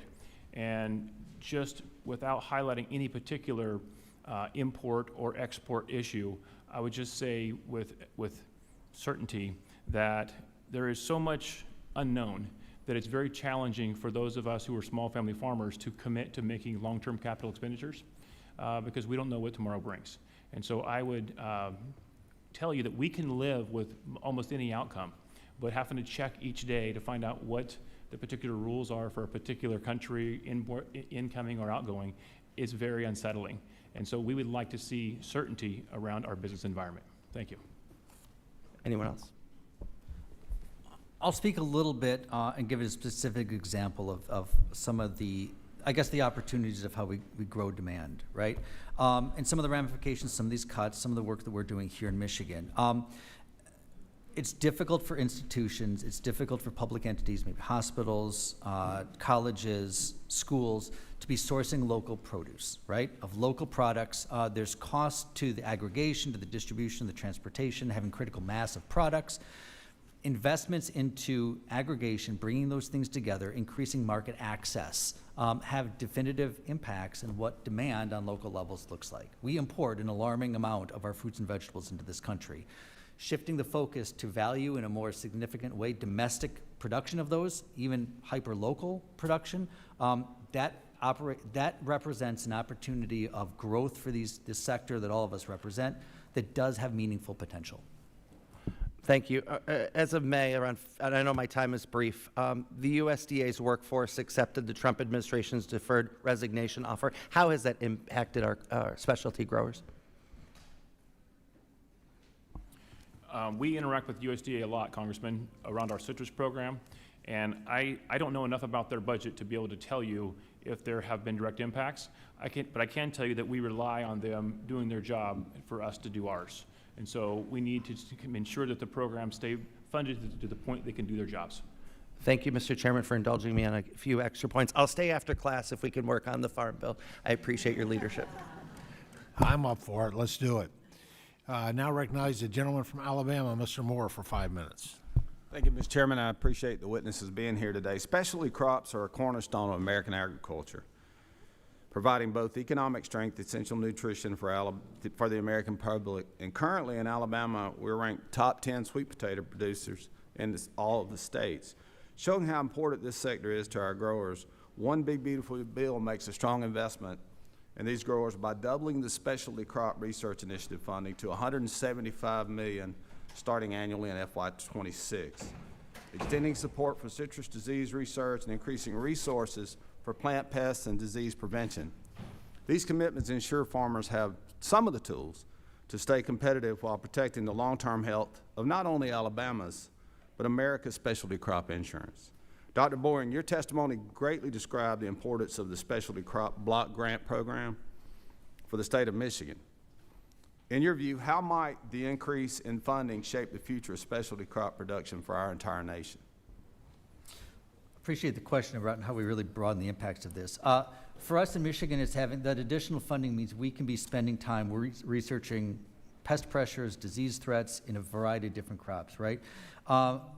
We have major crops in Michigan, right? Cherries, asparagus, blueberries. We have a lot of secondary crops, right? Celery, rutabagas, a variety of smaller crops that don't always get the attention in the research investments in this way. Increased funding means we have capacity to be investing in those really niche crops that still have significant challenges that do need research investment at the same time. Dr. Scully? That's the Alabama way of saying that. I'm not sure if that's right. You described the unique funding opportunities provided by specialty crop research initiatives in your testimony. Can you explain the impact those opportunities will have with ongoing and future research efforts? Absolutely. Thank you, Congressman.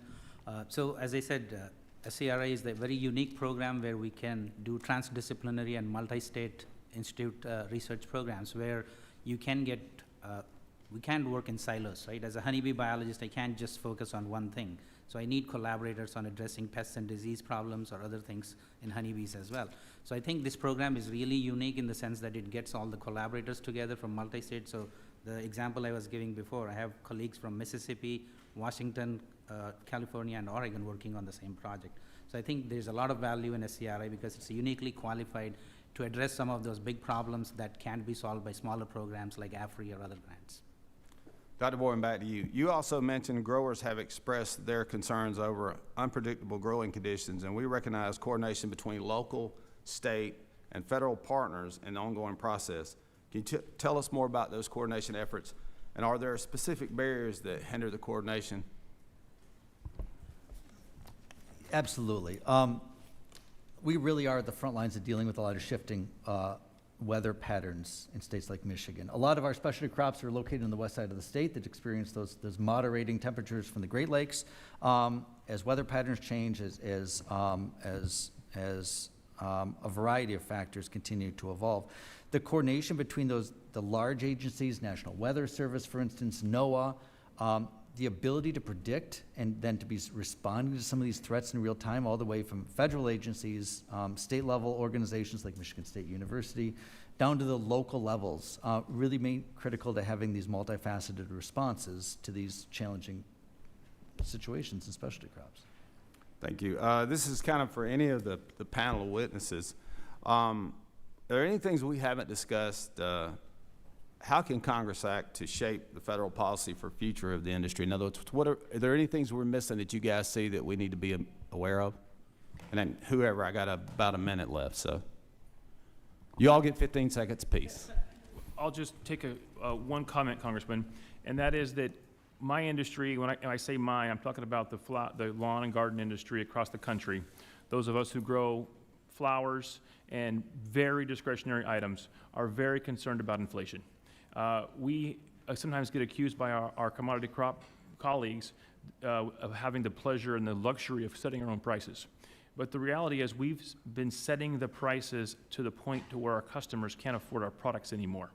And so we're running out of customers. And in our business, for the last 3 years, our unit counts have declined each year because our cost to our customers has increased. It's just the demand curve is killing us. And so I would tell you that when I sit here and think about what's really keeping me up at night, it's the concern around pricing discretionary items like flowers that people don't have to buy out of the consumer's marketplace. Thank you. Thank you, Mr. Chairman. I apologize, folks. I ran out of time, but I'll yield back. Gentleman yields back. Now recognize the gentleman from Alabama, Mr. Figures, for 5 minutes. Thank you, Mr. Chairman. And to the panel, thank you guys for all being here. And this, between Barry and myself, this is the Alabama hour, I guess, of the Alabama 10 minutes of the, Alabama 10 minutes of the hearing. But we both have the privilege of representing the state of Alabama, and specialty crops there are, like many of the states you guys represent, very important to the local economy and to the ag industry, whether we're talking peaches, sweet potatoes, blueberries, pecans, strawberries. These are the crops that I grew up seeing along the state highways as a child. But unfortunately, we know the ag industry as a whole, especially our locally small farms, are really feeling the crunch and really feeling the pressure of today's economy and changes that we've seen over the past several years and decades, quite honestly, in the industry. And so we want to make sure that we're doing everything that we can on this committee. And one of the reasons I wanted to be on this committee as a freshman member was to ensure that we're doing what we can to modernize our outlook and make our policies more reflective of the current environment that our farmers are facing. To that extent, Ms. Brennan, my first question is to you. You noted in your testimony that only 1 in 10 Americans consume the recommended servings of fruit and vegetables.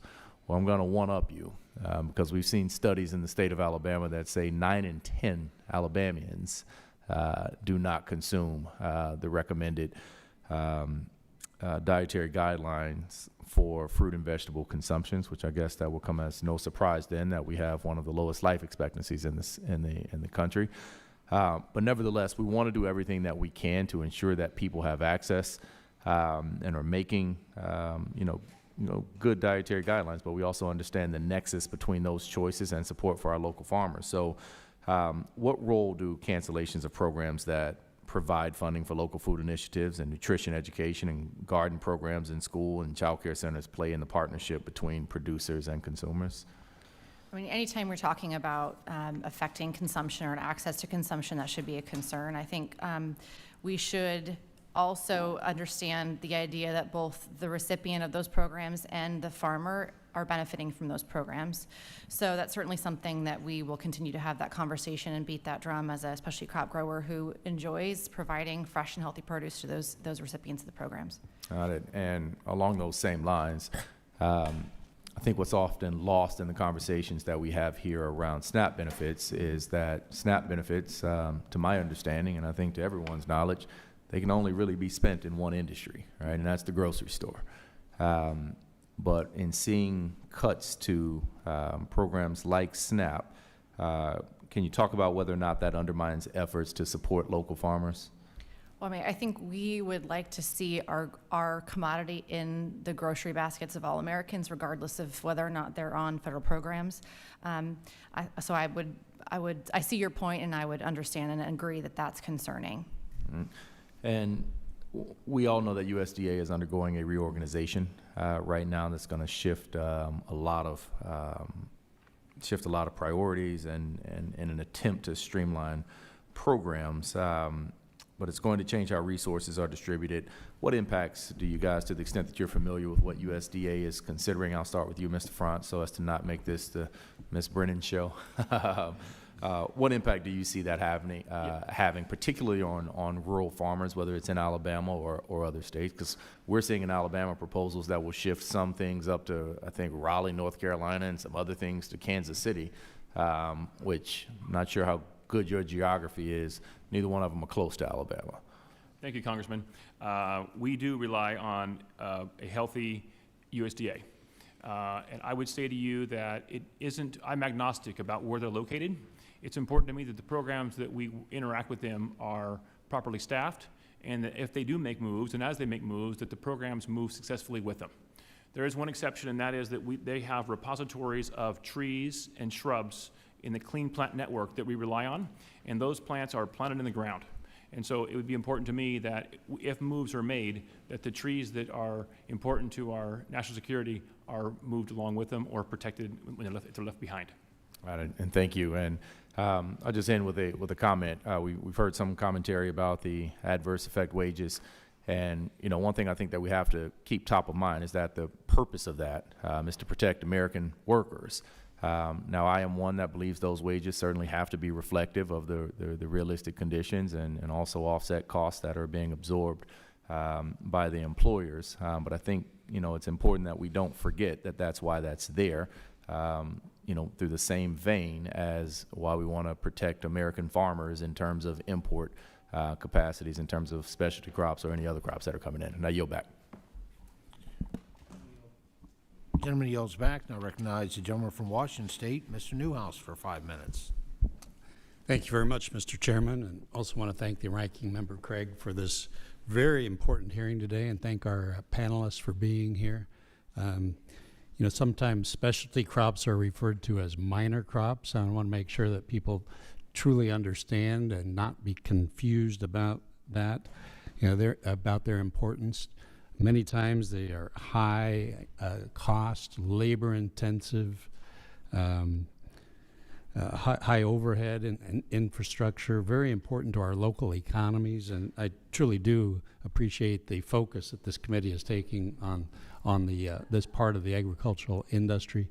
As a third generation hop, grape, and fruit farmer myself, I think I understand some of the issues that have been brought up today, and I appreciate the full committee's attention on the issues facing not just specialty crop growers, but agriculture in general throughout the country. We truly are at a very difficult position, and we are going to come up with some answers. We have come up with some answers, and we're looking for help from the outside for some more input on what more we can do.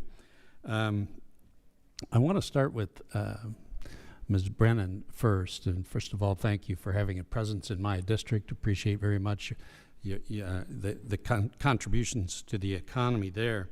You mentioned in your testimony the need for enhanced mechanization within the specialty crop industry. And as many of you have mentioned, the issue of labor is huge, particularly when it comes to the operation and harvest of specialty crops. And attention to detail is particularly important when it comes to things such as apples, for instance, which Washington raises one or two of.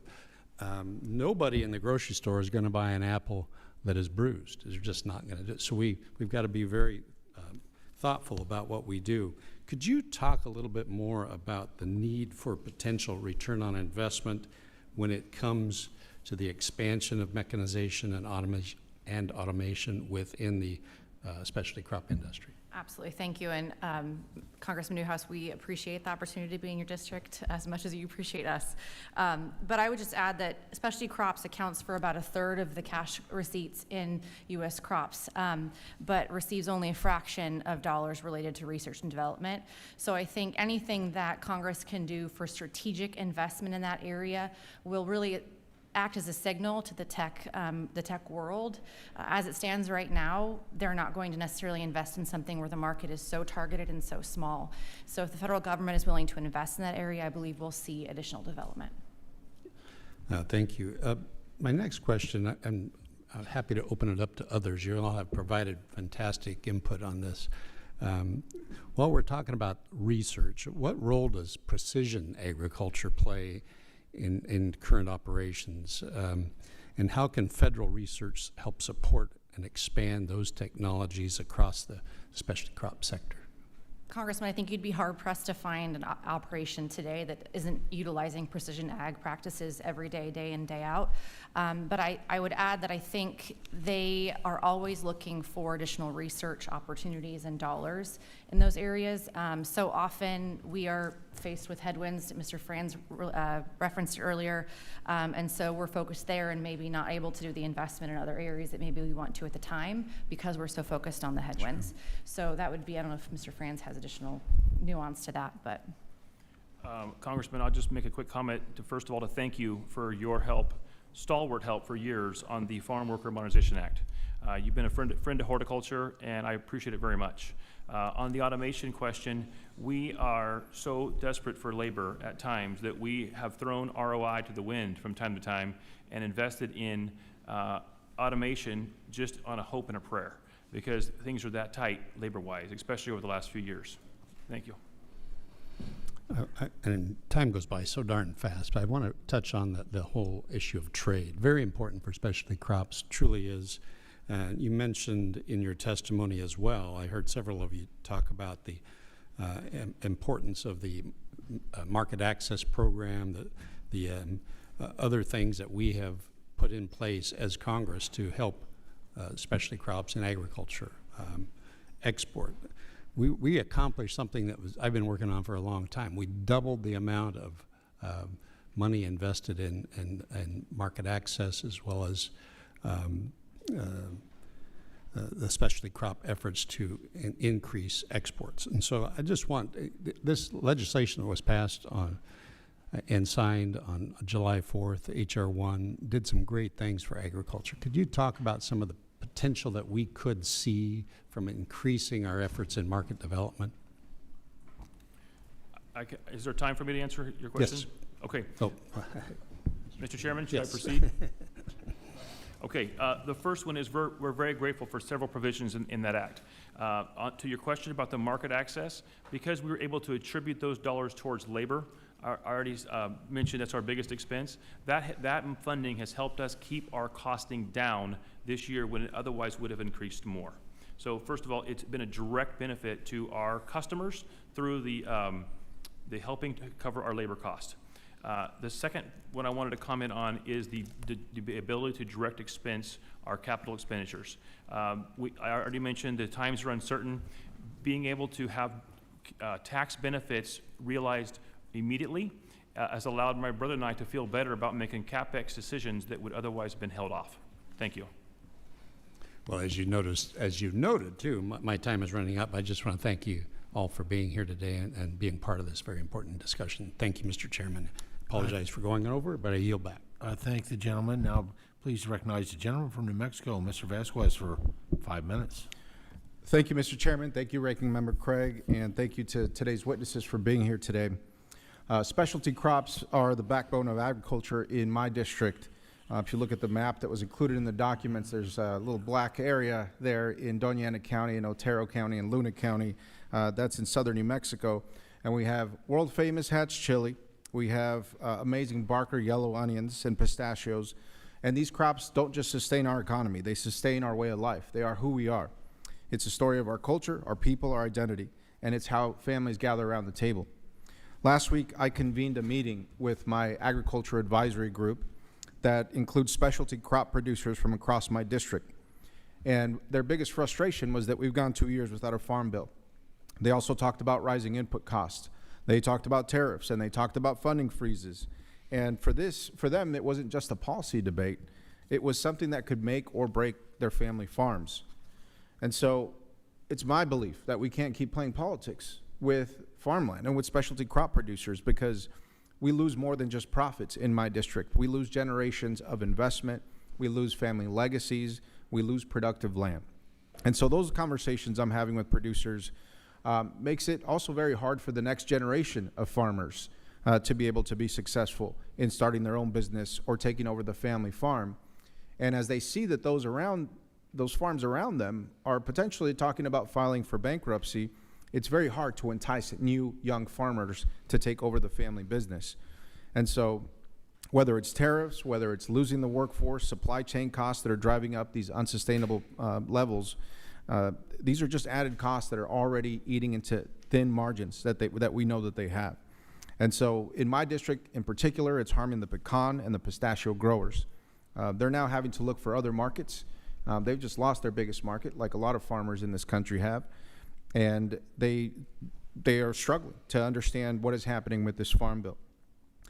So my question first is for Mr. France. Mr. France, do you think that this administration's trade posture, let's call it a trade war, is raising costs for family farmers and specialty crop producers?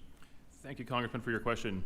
I would say to you that in my experience, in my business, we have yet to experience costs that have moved our costing, material changes.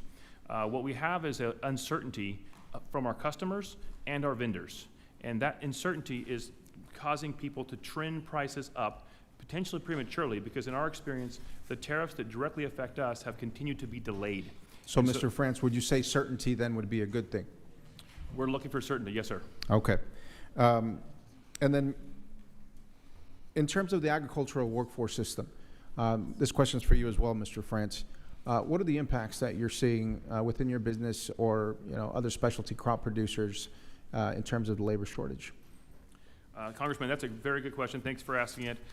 The lack of sufficient labor at times has prevented us from having the quality products we wish because we can't get the work done. And it's preventing us from growing our business and seizing opportunities that are coming our way. We urgently need a bipartisan legal ag workforce solution. Thank you, Mr. France. I really appreciate that. And I will commend Chairman Thompson because he convened a bipartisan group of members of this committee to work on immigration reform as it pertains to the agriculture industry and what some of our ideas were for programs like H-2A and H-2B. And we put out a report on that. And so I'd love to see my colleagues, everyone on this committee, help to push forward these types of policies that are going to support the agricultural workforce that in the end support family farms, rural communities, rural businesses. That's something that's desperately needed in this country. And I think the more that we hear from folks like you all today about the impact that we're having, hopefully the more that it hits home with everybody that serves in this body so that we can actually get something done.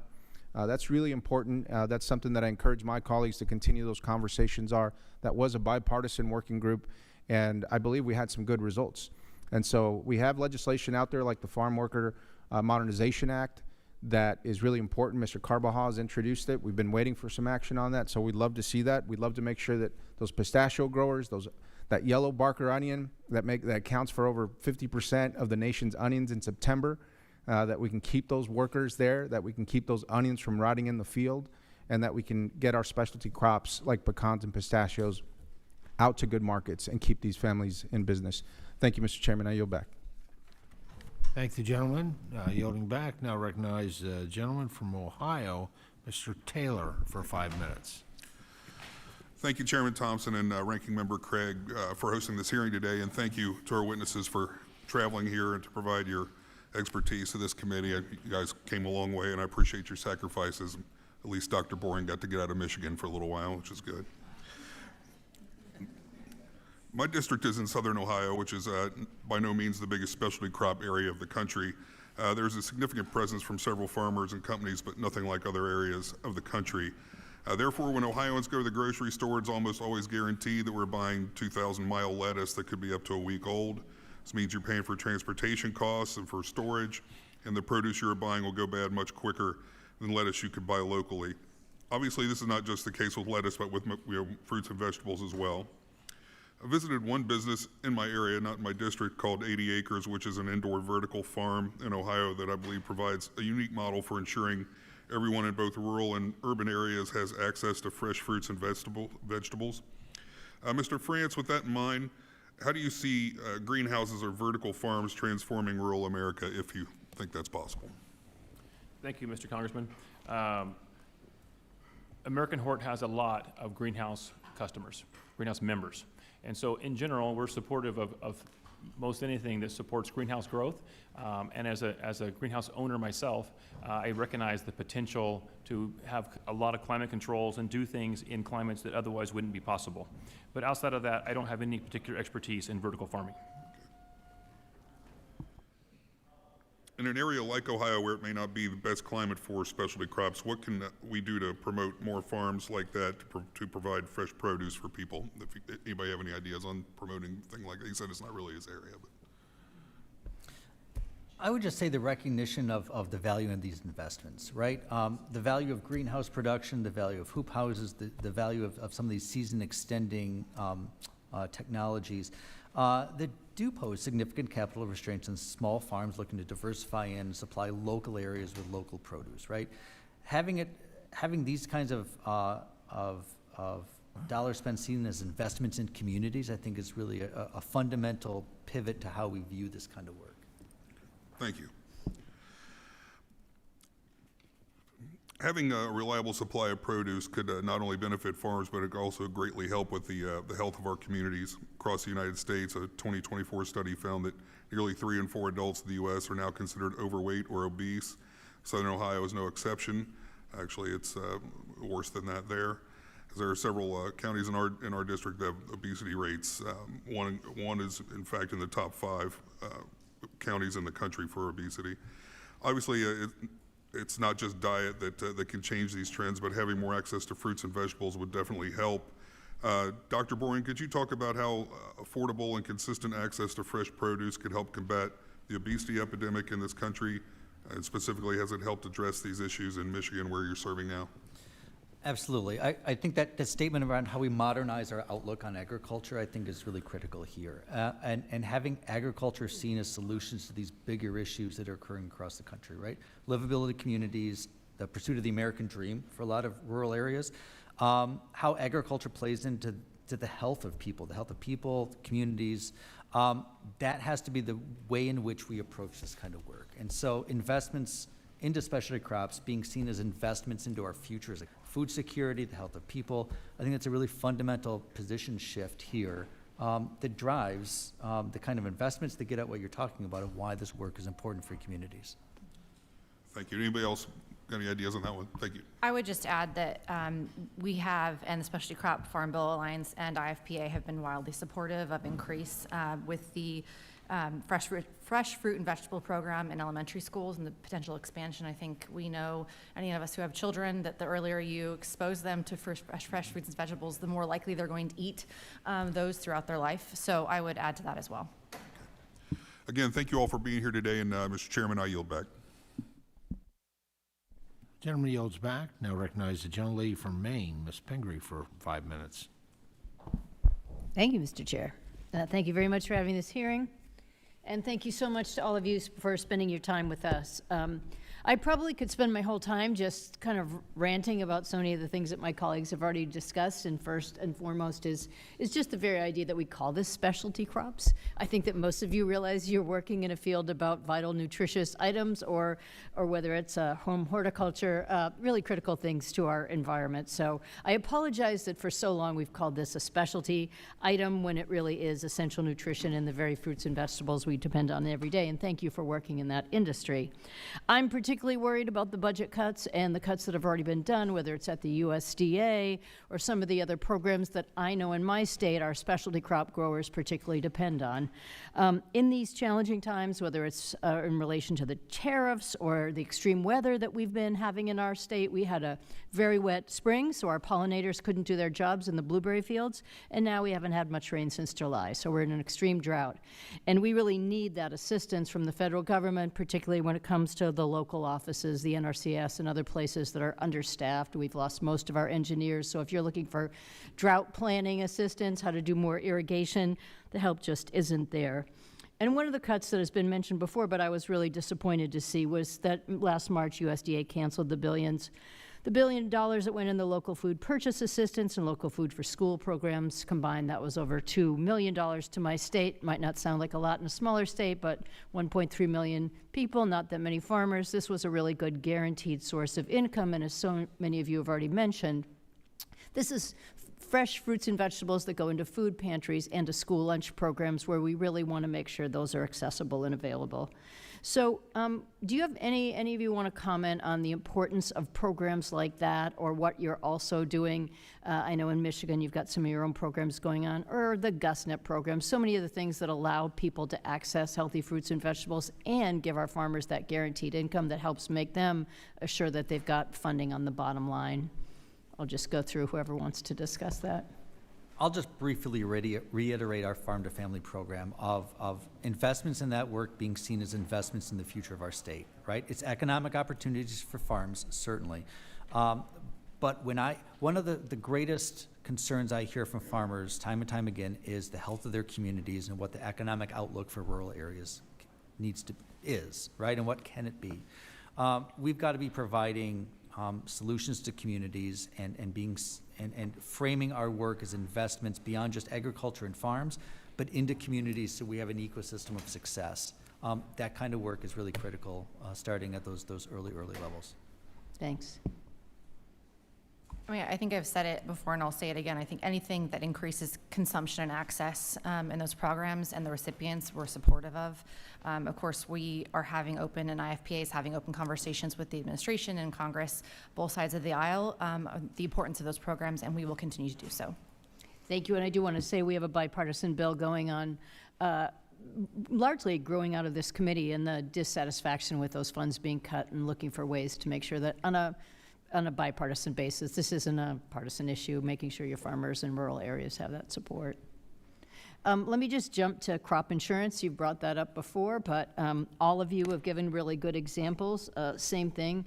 You know, we're experiencing this extreme weather, and New England has not been exempt from that. I already mentioned the rain in the spring, the drought now, and just the challenges that specialty crop, I just hate saying the word, but that farmers face. You know, so many successes have grown in our state because of the interest in purchasing locally, belonging to a CSA, farmers markets, all those things.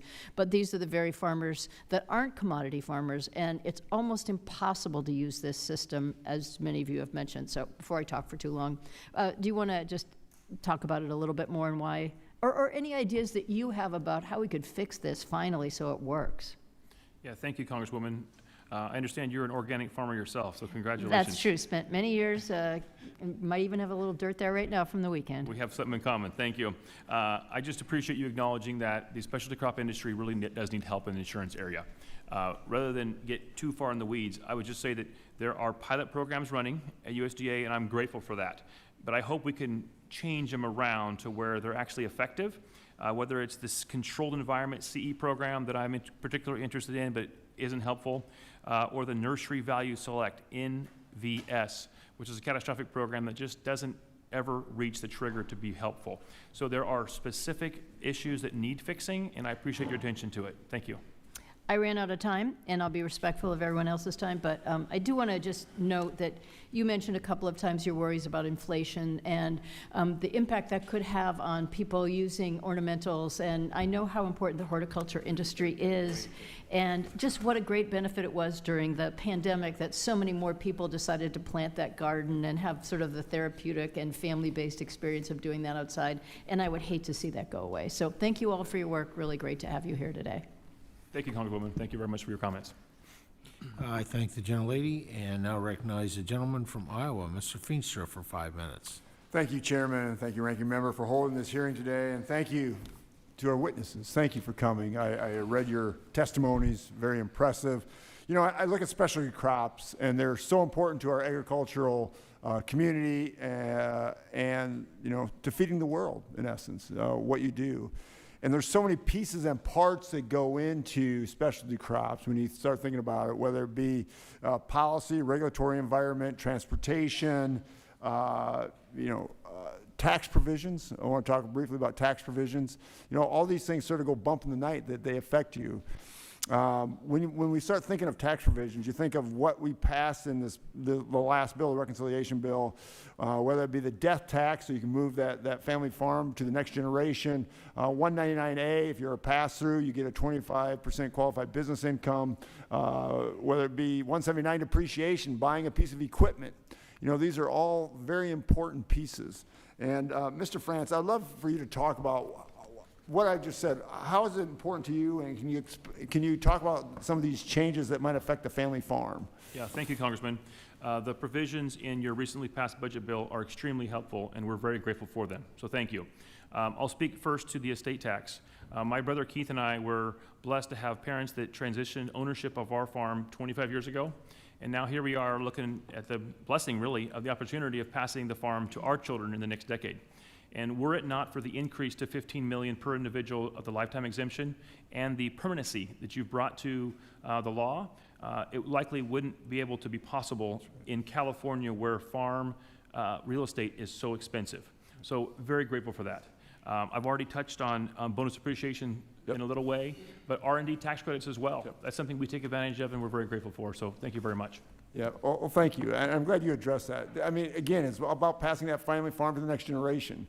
And we see that all over the agricultural landscape of the great concern of how do you, instead of having corporate farmers buy the land, how do we get it to the next generation? And the death tax is a big part of that.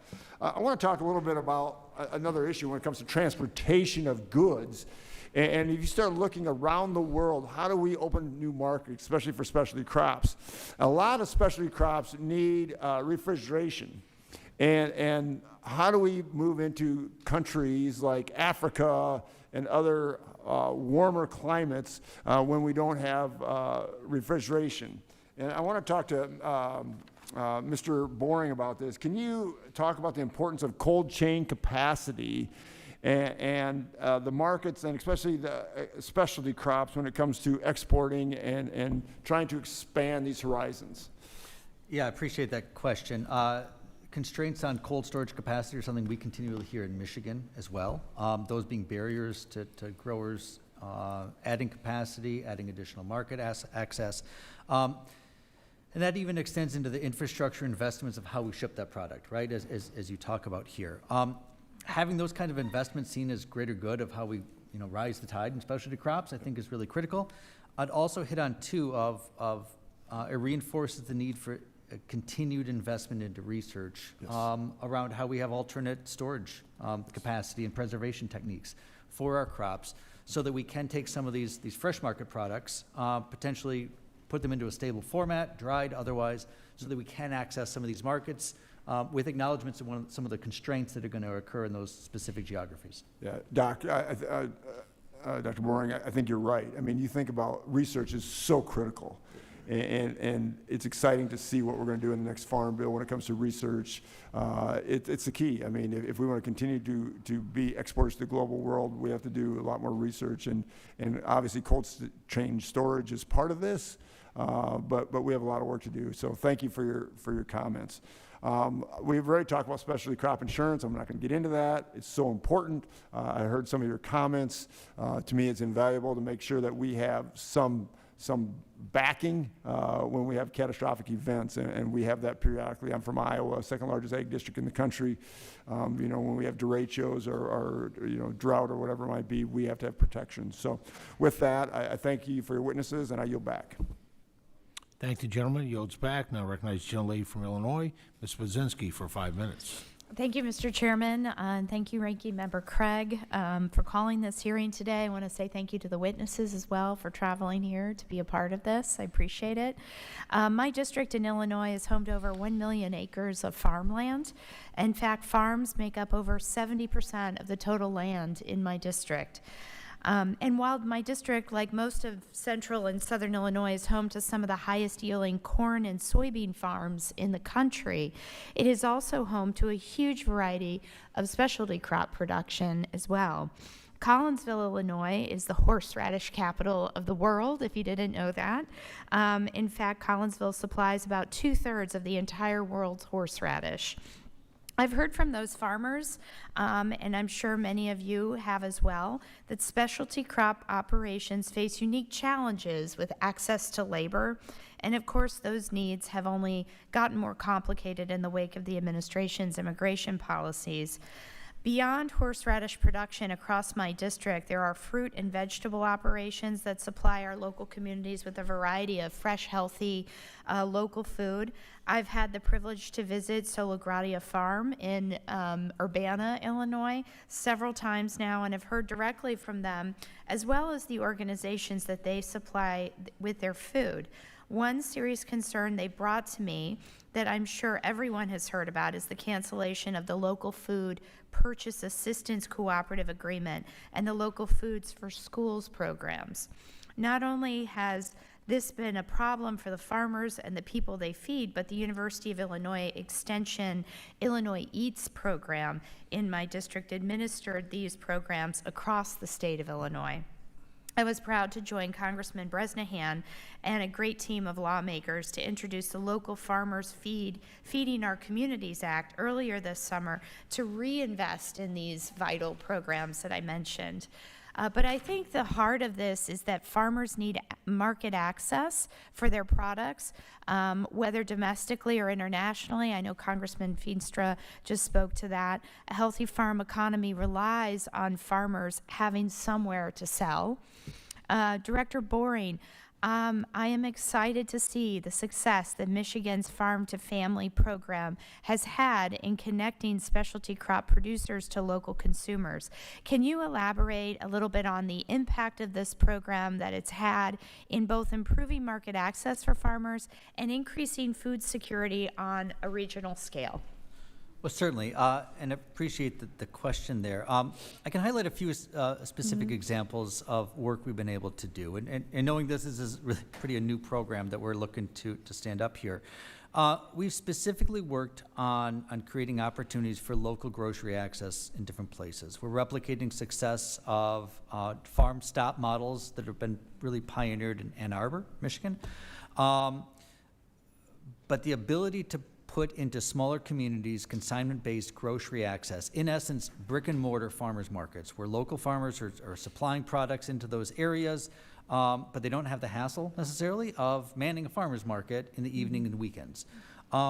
It really provides an avenue of how communities can have farm produce and food access in new and different ways, and have that viewed as a community asset to the livability of downtowns and an economic way for small farms to diversify in different ways. So the collaboration with other states, including Illinois, of how we kind of push those new models, I think is really exciting of where we might go with that work. So you think that model could be replicated maybe in other places as well? Yes, certainly. And have you thought at all about what in the Farm Bill we would need to be prioritizing in order to see those types of programs be replicated? Absolutely. I think some of the creations of new and unique pilot programs that recognize some of the work that is occurring in dynamic ways in states that's utilizing some creativity. And well, that's how we come up with a good policy, right? We take local ideas, we might replicate them, build them up at a state level, and hopefully some of those find their way to a federal level so we can replicate examples of success. Okay. Thank you. I'll yield back. Thank you. Gentlelady yields back. Now recognize the gentleman from North Carolina, Mr. Harris, for 5 minutes. Thank you, Mr. Chairman, and thanks to all of you on the panel for your time and perseverance in hanging out throughout this time. As we've listened today, obviously specialty crops play a vital role in the American agriculture industry. In fact, in my home state of North Carolina, farmers produce a wide range of specialty crops like sweet potatoes, strawberries, cucumbers, and peanuts that feed our communities and provide thousands of jobs to hardworking North Carolinians. But too often, I hear from constituents in my district that they consistently have to deal with excessive government regulations that hinder their ability to meet demand. Ms. Brennan, you mentioned similar concerns in your written testimony, saying the specialty crop industry is under siege from regulatory overreach and outdated policies. I want to ask you, if I can, in a few moments this afternoon, in your view, what specific regulations do you believe Congress could address to ease the burdens affecting farmers in the specialty crop industry? Thank you for the question, Congressman. I appreciate it. I think there's any number of issues. The thing that comes to mind immediately for a number of us who maybe don't qualify for some of the programs are the AGI limits and things that are very tangible, boots on the ground issues that we could address in the long run that could assist us in qualifying for programs that maybe Mr. France and I wouldn't necessarily qualify for is the first thing that comes to mind. Gotcha. But I'm happy to send a long list to you, sir, after this Well, hearing. and that would be helpful when we're talking about absolutely. moving forward and we're talking about legislation. That would be important. And kind of going off that, Dr. Boring, I'll turn to you. In your role as a state-level agriculture policymaker, how does your agency balance state regulations while at the same time not overburdening producers with excess regulations that hinder their operation?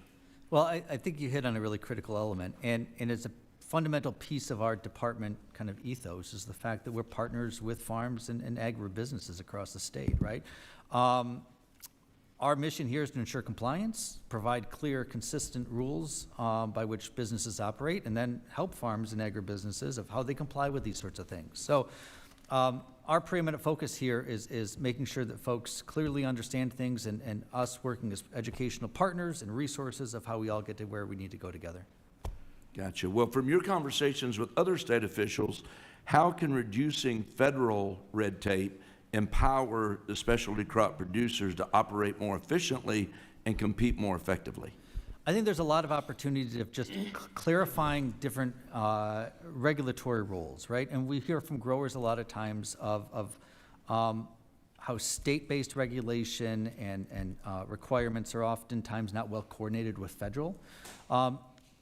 Addressing those kinds of issues there, I think are continued. It's the small little things like that that ultimately do add up and make a difference for growers. Well, thank you for that insight. I believe that rather than micromanaging farmers, Washington should instead lower barriers and focus on building an environment that allows them to grow, innovate, and thrive, because that's what all of us want for our farmers. Mr. France, in your testimony, you spoke to how the nursery industry is actually impacted by the inflationary pressures, many of which were exacerbated by irresponsible government under the previous administration. I want to give you a moment, if you can, to elaborate on how these challenges have actually impacted your operations. Yes. Thank you, Congressman. I want to first just acknowledge your prior comment, and that is that I do believe that the American farmer and what they've done productivity-wise is nothing short of awesome. And largely that's happened when the government has stayed out of the way. So I completely appreciate your philosophy. As far as the question to direct impacts of inflation, our product is demonstrably more expensive today than it was 5 years ago. And as I alluded to previously, no one really has to buy a flower. And so when costs go up, and they have broadly gone up as a macro picture, we have no choice but to pass those costs on to the American consumer. And we want to see prices come down to put our product back inside the budget of the average shopper at stores across America. Thank you. Gotcha. Well, thank you. And Mr. Chairman, with that, I'll yield back. Gentleman yields back. Now recognize the gentleman from California, Mr. Carvajal, for 5 minutes. Thank you very much, Mr. Chair, and thank you to all the speakers that are here today. Ms. Brennan, as you know, I represent California's Central Coast, where agriculture is the #1 industry. Specialty crops account for a significant portion of agriculture grown in our state, which is the #1 agriculture state in the nation, as well as in my district, including Greenway Farms in Yokoyama. Growers require an adequate workforce in order to maintain crop production. Congress can ensure our growers have enough labor by advancing bills like the Farm Workforce Modernization Act, which I am a co-sponsor of. Currently, the Trump administration intensified deportation efforts have created significant uncertainty within California's agricultural labor force. Between March and August, the U.S. agriculture industry has lost an estimated 155,000 workers. Local stakeholders in my district have voiced their concerns over the impacts of these actions. Given the uncertainty of this immigration climate, what impacts have you seen on your farms, Ms. Brennan, and what steps do you think Congress should take to best address and support specialty crop growers and their workforce? Congressman, I appreciate the question, and we also, as with Congressman Newhouse, appreciate being in your district as well. I think it goes without saying that that topic has obviously been top of mind for many of our industry. We have long advocated for and asked for a reliable legal workforce and the ability via your efforts with the Farm Workforce Modernization Act and have asked Congress to act in order to step up for our industry. I think I can speak for all of us to say it's not just our industry being affected by these issues, and yet we are, of course, at the forefront of where we feel it first. So I appreciate your leadership in that area. I would ask that you continue to lead. And as you can imagine, it's certainly a topic that is top of mind for all of us. Thank you. Ms. Brennan, in your testimony, you mentioned the need for greater federal investment in research and development for agriculture technology. Can you expand on how the federal government can support research and increase innovation within the specialty crop sector and help producers like Grimway Farms? Absolutely. I mentioned it earlier, but we are, specialty crops make up a third of crop receipts in the U.S., and yet we see such a small percentage of the R&D dollars. We believe as a coalition that strategic federal investment will lead to additional private sector investment as well, and we see that as a net positive for the industry. Thank you. Continuing with you. You noted that unlike commodity crops, specialty crop growers currently lack access to affordable and effective crop insurance, yet are still subject to market price fluctuations and vulnerable to natural disasters. When considering updates to insurance policy, what options do you believe are the most needed to better help manage production risk and protect specialty crop businesses? Congressman, I appreciate that. I would point to the Specialty Farm Bill Crop Alliance, that's a mouthful, recommendations that house a long laundry list of things we would appreciate.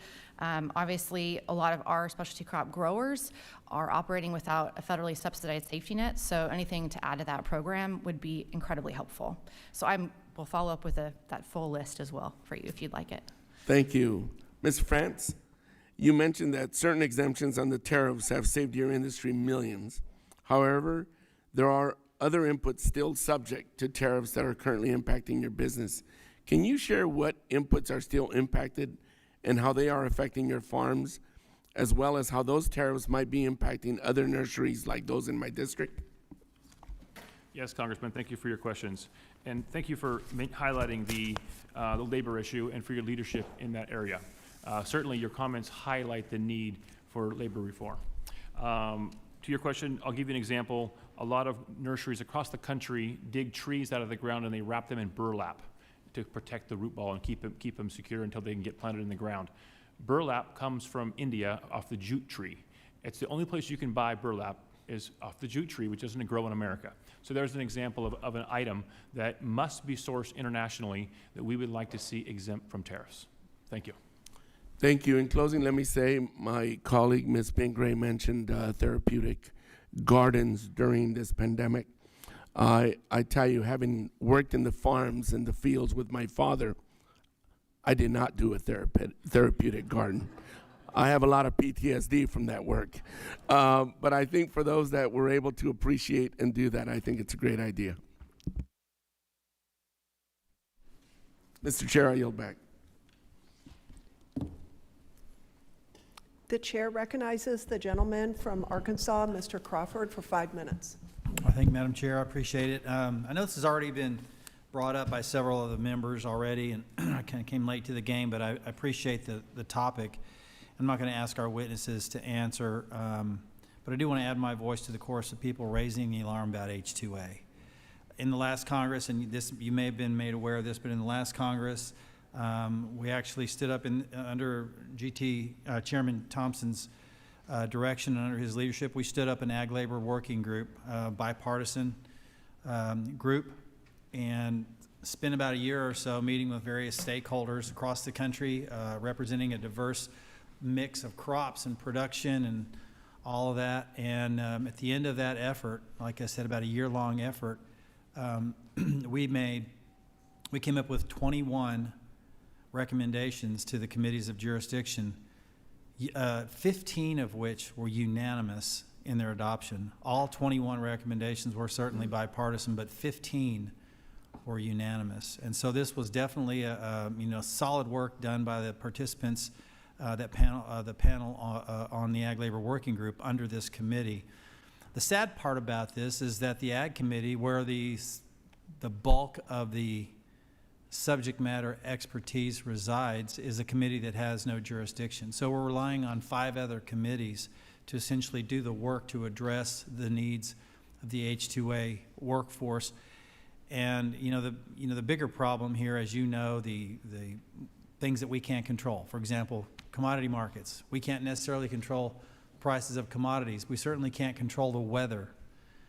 But things that we can control, and that is policy here in Washington and how that's having a negative impact on the workforce. And we can have a conversation about outsourcing our labor, which we've done, and which is a separate conversation of why we're so heavily reliant on an H2A workforce. But the fact remains that we are, and as such, we don't need to further penalize our farmers when they're already farming below cost of production as it is. And so we're adding insult to injury by making it that much more difficult to manage the workforce that they rely on to get the job done. So I know this is impacting across the spectrum of ag production, whether you're a specialty crop producer, growing berries somewhere, or whether you're a large-scale row crop producer anywhere in the country, could be livestock production, you name it, across the spectrum of ag production, this is a problem. So we definitely, we've gotten the support of the chairman and the ranking member on this issue. It's my hope that we'll make those referrals to the appropriate committees of jurisdiction, but recognizing, of course, that these recommendations didn't come in a vacuum. I mean, it was a result of a year-long effort dealing with producers of virtually every commodity, people who rely on a migrant workforce to be able to get the job done to feed and clothe America. So I appreciate you being here today, and I appreciate the members who spoke earlier raising this issue, and your answers to those questions will help inform this committee on the direction that we ought to go in terms of making recommendations to the committees. And one of the recommendations I would make, in addition to the 21 that we're making, is maybe the Ag Committee have more jurisdiction in that role, because it's a difficult problem set, and without the appropriate subject matter expertise, it's that much more difficult to legislate the appropriate solutions. And with that, Madam Chair, I'll yield back. Thank you. The chair recognizes the gentlewoman from Oregon, Ms. Salinas, for 5 minutes. Thank you, Madam Chair, and I want to thank Chairman Thompson and Ranking Member Craig for holding this hearing today. I appreciate that both of you really followed through on your commitment to ensure this committee focuses on the importance of specialty crop industry to our entire agriculture community. And thank you to our witnesses for making the time today to be with us. So I don't want to beat a dead horse, but I want to give one final opportunity as we start to close out this hearing on crop insurance. For Oregon, the nursery greenhouse industry represents the leading agricultural commodity, and Oregon's conifers, shade, Christmas, and flowering trees are #1 in U.S. sales. Unfortunately, I have consistently heard from our nurseries and other multi-crop producers that they simply can't find crop insurance that works for them. And for any witnesses who would like to jump in, again, just one final time, and Ms. Brennan, Mr. France, thank you for the testimony that you've already provided. But, why is it that crop insurance offerings, including whole farm revenue protection, fail to meet the needs of these diversified operations? And are there any additional suggestions you might make that we can alter to meet the needs of these producers? Thank you, Congresswoman. I'll take a crack at it. The first one is to your specific question around the whole farm program. It again has a 50% threshold of loss. And for us small growers who have with diversified crops, that's just an unacceptable standard to be met. It's just, we'll be bankrupt before we'd hit that number. To try to address your specific question, there's a program right now at USDA called Controlled Environment, which I know is important to you. There's a lot of greenhouses in Oregon. The Controlled Environment is a program that addresses quarantine risk. When USDA or any government agency quarantines a crop in a greenhouse or any controlled environment, nursery, anywhere in America, because of a quarantine that's outside the control of the grower, no risk or no fault of the grower, and the crop has to be destroyed, that grower is compensated for the crop. Our problem is that USDA doesn't order us to destroy our citrus, they just take away market access. And so to give you a metaphor, an example would be as if a potato grower in Idaho was told, you can keep selling your potatoes, but only in Idaho. And so it's not possible to move all your potatoes out inside the state of Idaho. And so there's an example where the program is well-intended, but we have yet to have a situation where USDA has ever in the country ordered a destruction order for citrus that have been quarantined inside of a controlled environment. So it needs help, and that's just a real specific example of how the controlled environment greenhouse program could be broadened to where a quarantine would be viewed more generally. If you lose market access, that's a triggering event to where the producer could be paid. Thank you. Understandable, thank you. Ms. Brennan, did you want to add anything? And thank you for offering your 21 points. I'll take a look when you send them over. Would anybody else like to weigh in? All right, thank you. So this hearing serves as a reminder of the unique and varied needs of specialty crop producers. It's why it's so critical that this committee continues to increase investment and improve research programs specific to specialty crops, like the Specialty Crop Research Initiative. So Dr. Sagilli, thank you so much for being here. I'm honored to have Oregon State represented here again. What suggestions do you have, given you have so much experience with this grant process, to improve the SCRI grant, especially as we increase investment? Thank you, Congressman Salinas. So I would say I have 5 things, but I'll go with the important ones here. So the timely release of proposals, requests for proposals is really important, because as researchers, we are always busy with applying for different programs. And if we don't have any certainty in the RFPs, then probably we are not planning well. So you may not receive quality proposals. So that's an important thing. So I would expect a timely release of proposals from the SCRI program. The second one is adequate time between release of proposals and the submission as well. Because this year we have seen with some programs, there is only a month or maybe 2 months to apply. I'm not talking about SCRI, with other AFRI programs. So that is a limitation for us as well in applying and providing some good proposals. And the other one is, I would say, waive the matching requirements. There is one catch there for matching funds, and not all universities and all researchers are able to provide matching funds. I think we have been graciously waived for the last 5 years for matching, but I think that language still exists in the SCRI program. So I would say if we can look into that and see that is waived, that would be really beneficial for researchers that apply for these type of grants. And I would want to add one more thing into this is, also seek constructive feedback. The program officers or managers, whatever we call them, they need to seek some good input from the reviewers as well, because sometimes the review process becomes more cumbersome if the applicant is not able to understand the process, how it has gone through. So we need some more constructive feedback from the reviewers as well. So essentially technical assistance as you're going through the process itself? Yes, yeah. Thank you. My time has expired. I yield back. Thank the gentlelady. I now recognize the gentlelady from Illinois, Ms. Miller, for 5 minutes. Thank you, Mr. Chairman, and thank you to our witnesses for being here today. Illinois is proud to be a national leader in specialty crops. We grow more pumpkins than any other state. 11,000 acres for jack-o'-lanterns, 15,000 acres for processing, and another 10,000 acres that grow a variety of a different pumpkin species. We produce 2/3 of America's horseradish, worth over $10 million a year, and we rank 3rd in popcorn production.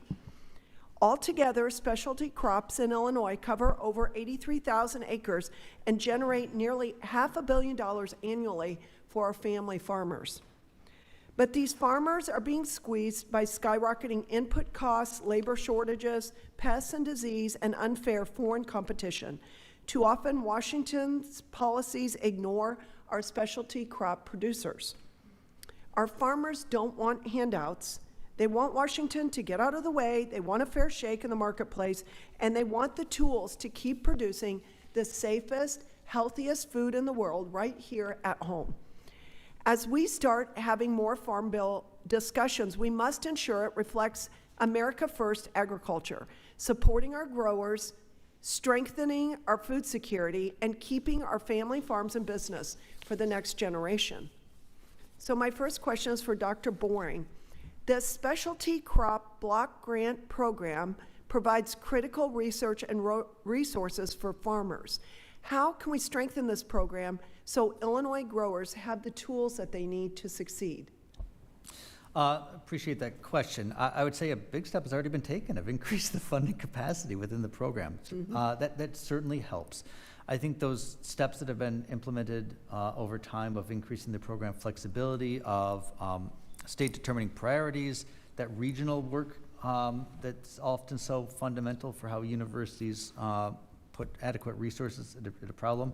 I think those have been reflective and are positive steps here that the industry's articulated here. I would say really that continued view of the relative importance of these is the cultural identity of places. Increased predictability around what that funding is going to look like into the future so that researchers, commodity organizations can build long-term strategic approaches about how we're developing solutions. It's the nimbleness of how we respond to these ongoing threats, but at the same time, the ability to invest at a comprehensive strategy on a multi-year basis of how we develop markets more broadly and address some of these broader concerns, I think is really critical and represents a new area of investment that the program could pursue.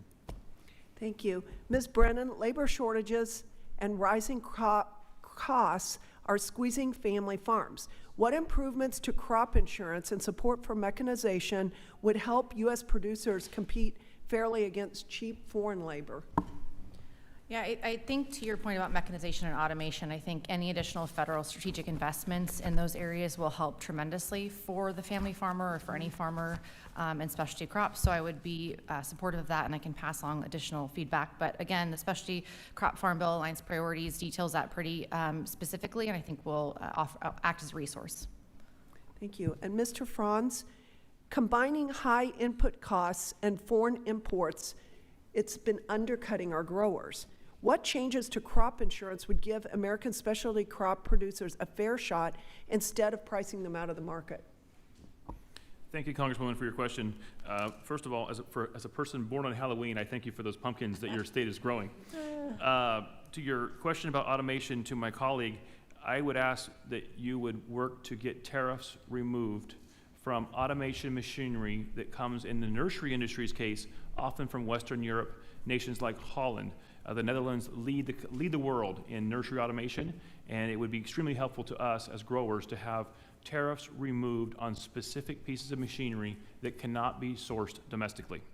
To your question, Congresswoman, on insurance, as I've stated previously, the specialty crop industry, especially nurseries where we have so much diversity on farm, crop diversity, it's very challenging for the programs to be effective.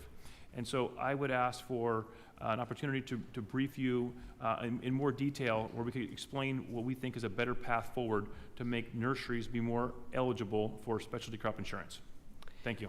Great. And we do want free and fair trade, which is the purpose of the tariffs. And we do want to, be producing our own equipment here. So thank you very much, and I yield back. Generally yields back. Now recognize Generally from Maryland, Mrs. McLean Delaney for 5 minutes. Thank you, Mr. Chairman, and thank you all for being here today. I think you're almost at the tail end, and I appreciate you pushing through. So I represent Maryland's 6th District, where specialty agriculture is both a key driver of our local economy and an essential part, really, of our farming cultural identity, from the Ag Reserve to the mountains of Western Maryland to our Chesapeake Bay. And our region has a diverse climate, which supports a wide range of crops, including my visits to Lewis Orchards, Butler Orchard, and Lingamore wine cellars. And this incredible richness and diversity really informs a lot of my questions. As we discuss the challenges and opportunities facing this sector, I look forward to hearing your insights, and I do have a few questions, but I do have to say I really appreciated your testimonies related to the need for a stable legal workforce, really focusing on increasing inflationary pressures, including tariffs on items that can't be procured here, like peat moss and burlap, which I didn't know about, and the dire need for affordable tailored crop insurance. And Mr. Franz, I'm an Idaho potato farmer's daughter, so I liked those comments. So my first is about risk mitigation. Mr. Franz, farming has always been risky, but with unpredictable weather, rising costs, and changing markets, it's getting even riskier. And the recent flooding in my district shows how hard natural disasters can hit farming and rural communities. And I often hear that our farmers, that the insurance really doesn't properly reflect the actual losses. For instance, in Western Maryland, a late frost can turn, fresh fruit into processing fruit overnight. You grow over 700 plant varieties, and with that kind of diversity, the reporting requirements on acreage and production and history, I think, could be overwhelming. Could you tell me a little about what changes would help with reporting requirements and insurance, which would make it more workable for farmers? Thank you, Congresswoman, for your question. And I appreciate your interest in horticulture very much. We do have a tremendous number of crops, and it is a pretty intense place to be keeping track of everything.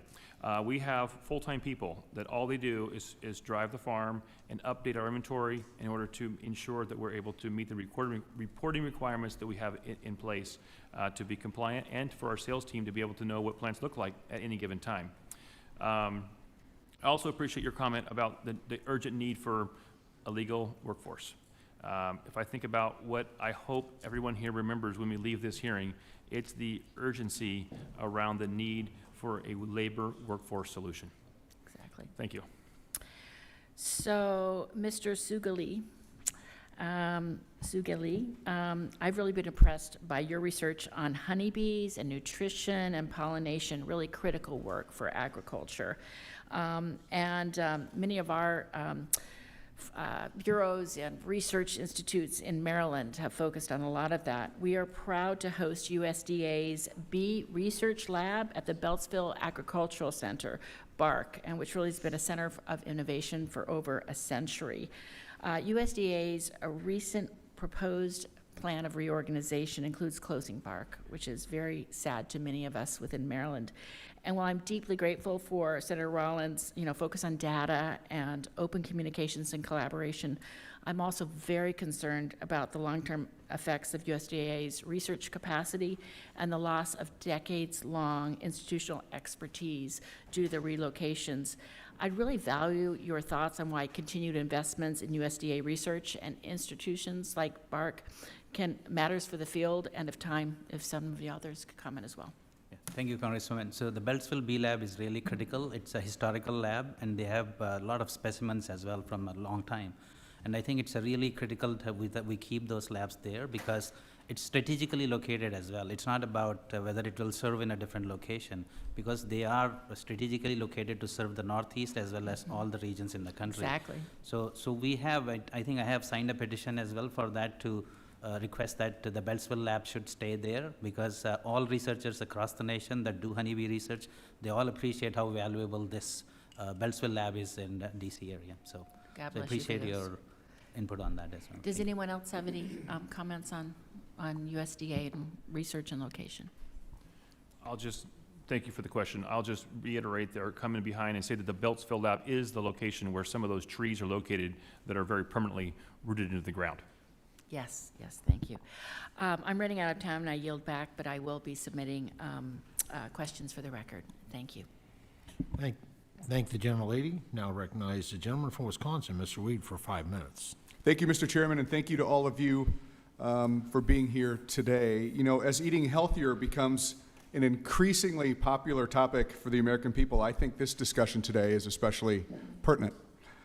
You know, I do believe that encouraging the American people to eat healthier is important for a strong nation and ultimately for our national security.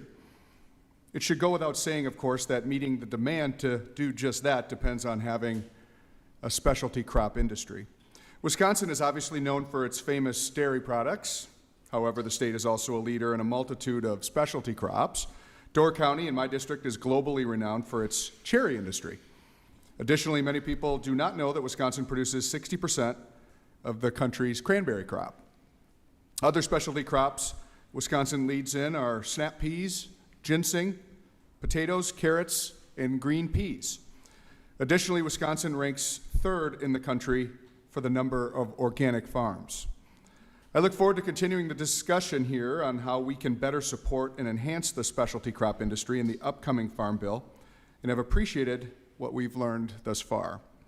So this question can go to any of you. As the national conversation, which again is a very, very good thing that people, the American people overwhelmingly are talking about eating healthy and being healthy and living a healthy lifestyle.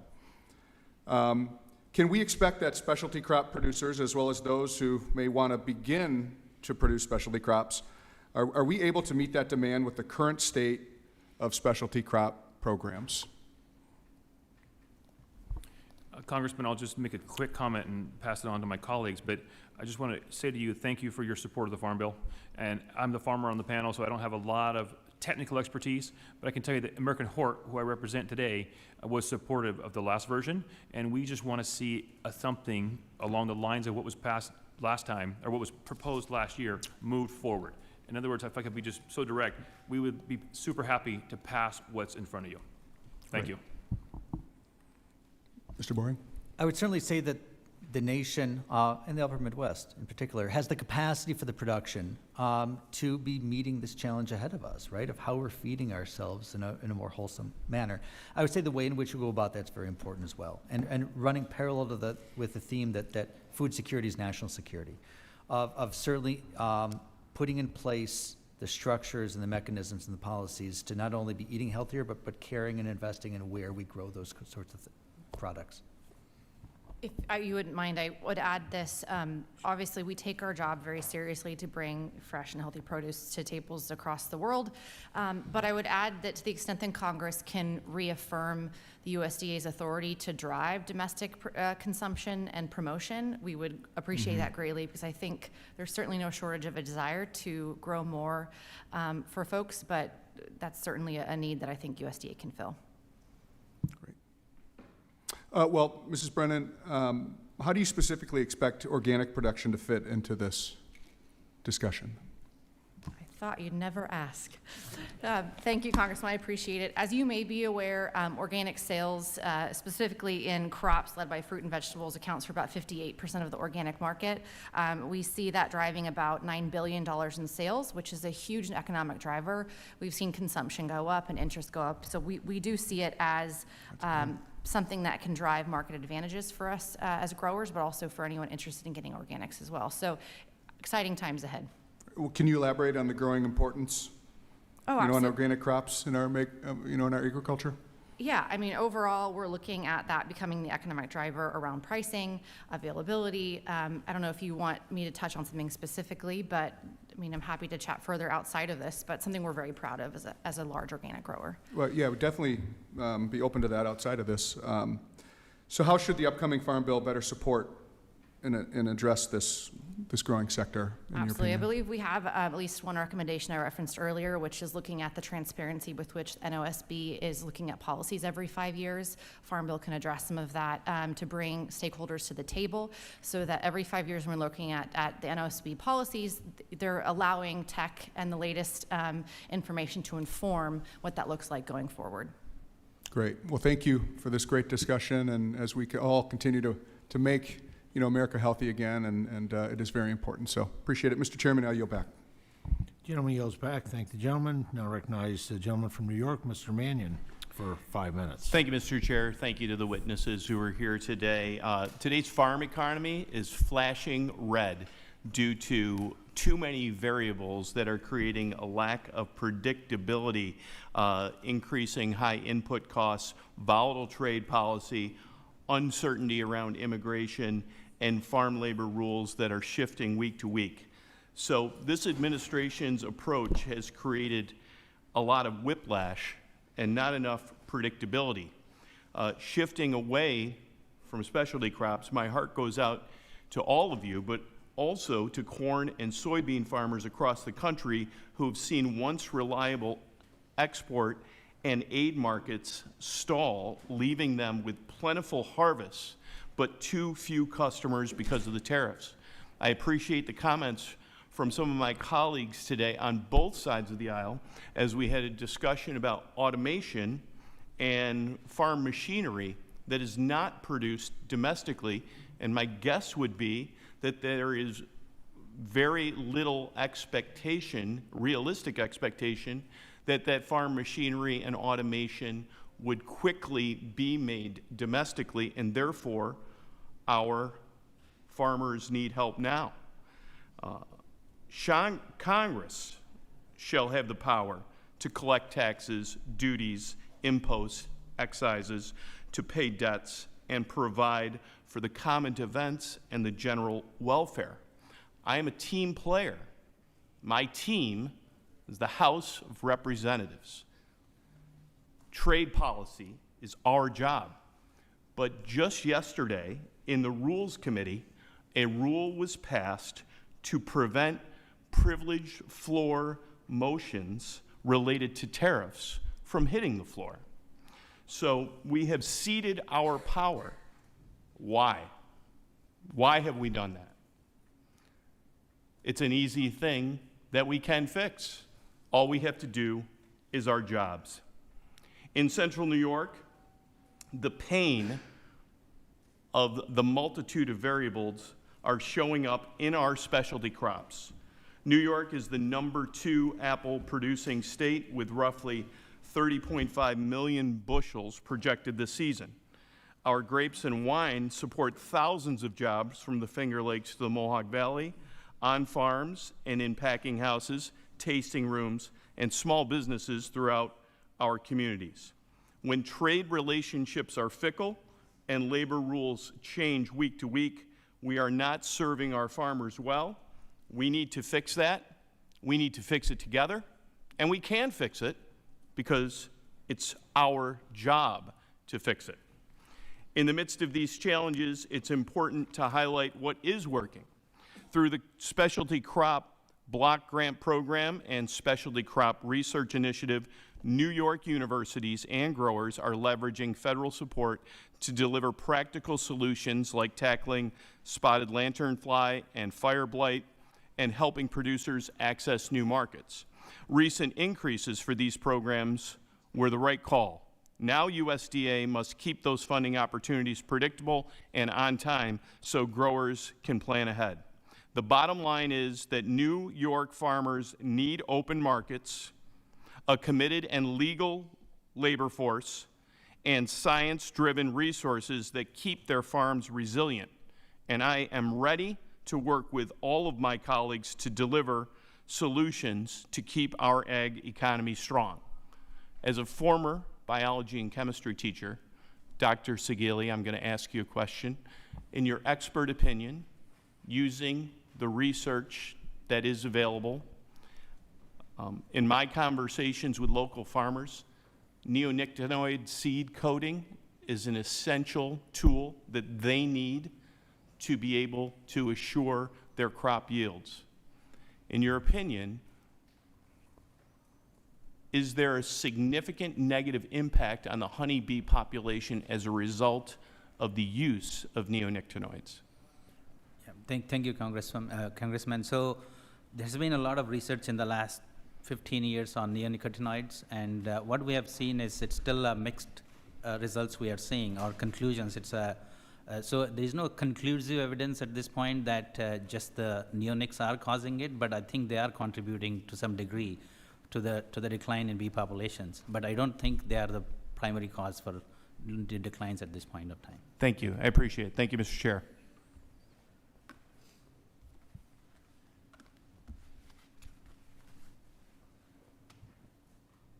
I yield back. The gentleman yields back. I That's what we're waiting for. apologize, I was distracted, but for a good reason, with a baby. Now, recognize the gentleman from Pennsylvania, Mr. Bresnahan, for 5 minutes. Thank you, Mr. Chairman, and thank you to the ranking member for holding this hearing. As you know well, Mr. Chairman, specialty crops are one of the cornerstones of Pennsylvania's agriculture economy, especially in northeastern Pennsylvania, where over 2/3 of the crops grown in my district are specialty crops. Because of their complexities and unique challenges, I know the specialty crop industry often gets overlooked, even though these are products that Americans see most when they walk into the grocery store or farmer's market. Reminding Americans about exactly who and where their food comes from has been the emphasis of my work in this committee. Just last month, I had the chance to visit and tour Brace's Orchard right in my backyard in Dallas, Pennsylvania. This 9th generation orchard is the staple of the Back Mountain community. The Brace family grows everything from apples to peaches to fresh flowers and shared how they were able to provide 55,000 pounds of fresh fruit to local food banks for distribution. These types of stories are exactly why I introduced my bill, the Local Farmers Feeding Our Communities Act, which will help boost the purchasing of locally grown food by farmers and growers like the Braces and ensure it's distributed to those in need inside of their communities. My first question is for Dr. Boring. First off, thank you to the NASDA for your support on the Local Farmers Feeding Our Communities Act, and excited to work together to get that across the finish line. But I also wanted to ask you to expand on the Michigan Farm to Family program you mentioned in your testimony and shine some light on any lessons that Congress could take away from this program. Well, really, I appreciate the question on that. I would say that the continued investment in these kinds of areas seen as just more broadly advancing the public good here, the long-term best interests of communities, creating meaningful ways for farms to diversify and have additional profitability is really essential here. It speaks to the continued investment in areas that we need to be building the connective tissue around agri-food systems, right? Of making sure that we've got capacity from institutions to have staffing capacity, funding capacity, to be valuing local production, but also making sure that we're making investments in distribution, transportation, aggregation, so that we've got pathways for small and diversified farms to be able to access markets for the betterment of local economies. Well, thank you for that. I also noticed that most of the specialty crop farms in my district are family or operated, small or mid-sized, or run by beginning farmers, and in many cases, all three. I'd welcome any feedback from the witnesses to answer this, but I'm curious about what unique challenges these types of farmers face and how this committee and Congress can best support them and help set them up for long-term success. I'll continue with you, Dr. Boring. Well, I would say the recognition of building resiliency and diversity into our systems is for our long-term best interest here, right? Making sure that we've got the capacity there for farms of all kinds to access markets. And again, it's distribution, it's transportation, it's aggregation, about bringing sufficient quantities of produce together so that we can access into markets. But the recognition of the fact that it's going to take farms of all kinds, sometimes with unique challenges of each individual type of operation, so that we've got ultimately resilient systems here for the betterment of our ag economy. I appreciate that. Mr. France, how about you? My comment is, thank you, Congressman, for the question. I appreciate your passion for this. In specialty crops, we do highlight our size, and often we overemphasize how small we are and how insignificant any one given sector or crop is. But I would highlight that the sum of the parts is we're pretty mighty. Just the horticultural sector alone, we contribute $348 billion to the economy across the country. And that's an outdated survey from Texas A&M. So collectively, us specialty crop growers have a substantial contribution to the economy. Thank you. Any other witnesses? No, thanks. Okay. Doctor? Yeah, I can just say something about So as I think Dr. Boring mentioned, so there is unique challenges with, we grow more than 300 different specialty crops here in the United States, and each of one comes with a different, like for blueberries, for example, like for harvesting, we're looking for some technology where we can have mechanized harvesting. And it's not that easy because they are very soft and you have to be very careful how you harvest. So coming back to your question, I think because of this uniqueness, probably we need more funding to support these kind of specialty crop industries, not just with SCRI, which I am representing today, but for other things with crop insurance and other things that my colleagues have spoken here. I appreciate that. Mr. Chairman, I yield back. Gentleman yields back. Now recognize the gentleman from California, Mr. Costa, for 5 minutes. Thank you very much, Mr. Chairman and members of the committee here. I think it's appropriate that we take this time, and I want to thank the panel to discuss the challenges of specialty crops in America, and not only to the witnesses, but to the two that are from California. Obviously, I have some familiarity with your efforts, a third-generation farmer myself, and having represented 9 out of the 10 counties in the Valley over the years in Sacramento and now in Washington. We're very proud in California of our specialty crops, although when I go to the grocery store as a person who likes to cook and so forth, I never see any signs directing you to the specialty crop section of the grocery store. Clearly, food is a national security, and the crops that we're talking about that today are essential to a healthy diet and nutrition daily, and food is a national security issue. We don't treat it that way often. In California, the farmers, ranchers, dairymen, and women produce half the nation's fruits, nuts, and vegetables, 20% of the dairy production. The list goes on and on. Last year, it was $61 billion at the farm gate. 44% of our agriculture is exported. And I want to center a little bit on research and the issue of tariffs, because I think they're critical.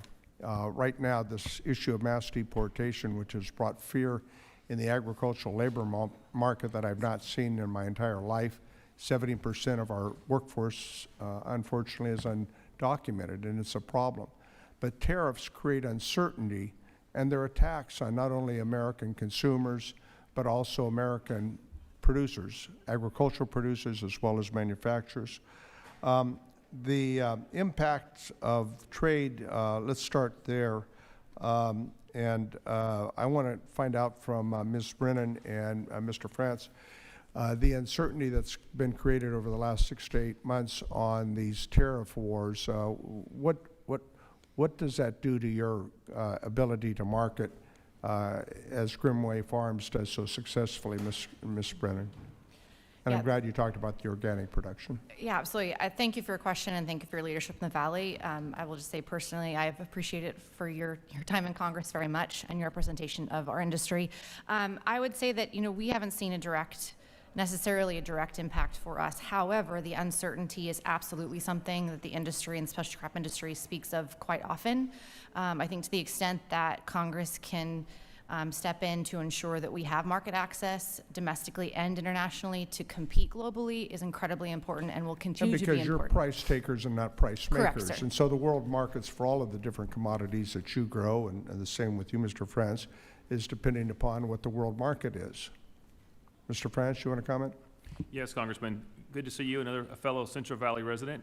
Thank you for your support over the years for our various issues, especially around trade. Mr. Gray wanted to be here. He's under the weather, but he said to give you his regards. Thank you, thank you. I'll just highlight that our industry largely is not much of an exporter, but we are absolutely very discretionary. People buy our products on impulse, and if they're feeling uncertain, they're less inclined to buy discretionary items like flowers. Let me move over to the issue of research and development, because there's been a lot of cuts that took place with DOGE originally, resulting in over 1,600 employees being reduced in the USDA alone. I'm a big believer in public-private partnerships, and the University of California ag research facilities throughout the state, both at the Kearney Ag Station and the Parlor Station, provides a lot of innovation in terms of plant development and the plant sciences issue. Have you found that to be an impact, Mr. France? Are you concerned about that public-private partnership, the muscle that's really developed as a result of all that research that takes place? Congressman, thank you for the question. I don't have expertise in that area. Dr. Segali? Yeah, Congressman. Yeah, we do have some concerns because we do, as universities, work with USDA as partners. And sometimes there have been long-term relationships we have developed for doing research with USDA partners. And if we lose workforce at the USDA, probably that's going to impact in a big way what we have been doing for the last 20, 30 years. And obviously that research has led to so many innovations in ag sciences that we appreciate today, and there's obviously a lot more to be learned and gained, I think, with artificial intelligence and other developments in the whole issue of agriculture, would you say? Absolutely, yeah, I agree with that. Ms. Brennan, your Grimway Farms is obviously a leading developer of ag products. Do you have any partnerships that you would like to talk about? I don't today, sir, but I certainly am happy to talk to you at another time. Okay. My time has expired. Thank the chairman, and we'll continue this effort and move along. Thank you. I thank the gentleman, and now I recognize the, also the gentleman from California, Mr. LaMalfa, for 5 minutes. Thank you, Mr. Chairman. Thank you for having this important committee on our specialty crops. I wanted to ask Ms. Brennan there at Grimway, well, first of all, where do you get the seeds for those little carrots? I'm trying to figure, I can't find those. Very special place. Huh? Very special place. Very special I'm sure place. we can get you some special Okay, carrot all seeds. right, all right, because all I get is a big old long one, so, all right, thank you.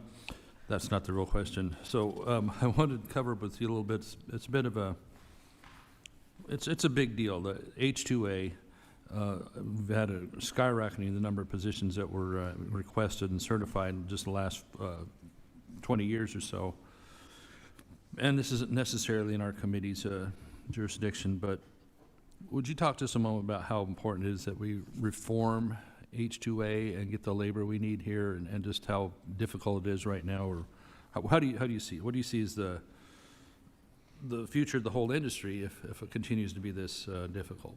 Yeah, I think, sir, we've talked a little bit earlier on about the need for reform at H2A. I think we've all said something akin to that. I think I'm happy to supply with some recommendations from IFPA, who have been very vocal with the administration and Congress on the need to reform that program. I think at a minimum, Congress, regardless of which program we're talking about, needs to step up and step in to look at bipartisan reform, because something's got to give, frankly. We took a couple good swings at it around here before. Yes, you did. We appreciate it very much. We can get that momentum once again. Mr. France, again, both two fellow farming operations, California. I grow a little bit of rice up north of both of you, and indeed, California has its challenges. But on issues, Mr. France, on crop insurance, it's something we've fought really hard to improve and have more strong in the last two farm bills here, especially. As a specialty crop grower, tell me what do you see as it for a diversified farm and a specialty crop? How well the insurance policies, the availability, et cetera, is working for you with, you know, in your line, as well as we know there's a lot of tree nut crops, vineyards, things like that all have to try and deal with this. Tell me a little bit about how this works out for you, or do they even pencil out? Yes. Congressman LaMalfa, good to see you. Good to see another Californian. Thank you for your question, and thank you for your support for our industry over the years. As I previously shared in my testimony, the specialty crop growers like myself, who have a large diversity of crops on farm at any given time, find that the current insurance programs are just not workable. The threshold to trigger a payable event are essentially unattainable. And so we would love to work with you. We've mentioned the Specialty Crop Alliance, American Hort. We have recommendations to bring to the table, and we'd hope you'd consider moving them forward. Thank you. Okay. Do you see the work so far in the Farm Bill as a step in the direction towards that, or does it still need improvement? I believe it still needs improvement, but we certainly see the Farm Bill as a step in the right direction, and we hope it gets passed. Yeah, certainly, okay. And for anybody on the panel that cares to, you know, I mean, disasters just seem like they're ineligible in this country, so it's not whiff, it's not when, it's going to be when, right? Either on price or certainly on what nature does. So, so how much can any individual farmer endure? Are you going to be even close to being made whole? I think we know the answer to that. It's just a matter of can you scrape by? But the feedback I'm getting is that especially crop folks especially are getting the leftovers. They're on the bottom of the pot year after year in these issues. And again, federal government can't do everything for everybody. That's a reality as well. But would you on this panel give you a perspective of how disaster funding rollouts have actually worked out in the areas of specialty crops, And also offer maybe can Congress and the USDA take notes to make future processes work a little bit better for not just the Title I's at the top, for specialty crop as well. And I give you 30 seconds to do it. But Yeah, I mean, I would just speak directly to our recommendations, which include the establishment of industry-led advisory committee at RMA. Additionally, greater flexibility, in the development of the policies around specialty crops in that area, and then enhanced data collection for specialty crops. But then I would also turn to the real need for Congress to remove or clarify that all revenue insurance policies should be agnostic to what causes the loss. Those are some very specific items. okay, thank you. Anybody else? A few seconds. I was just going to thank you for your highlighting of change of weather. Certainly in California, we see more heat, we see more cold, we see more dry, we see more rain. And so certainly climate variability is real as it pertains to crop insurance. Okay, thank you.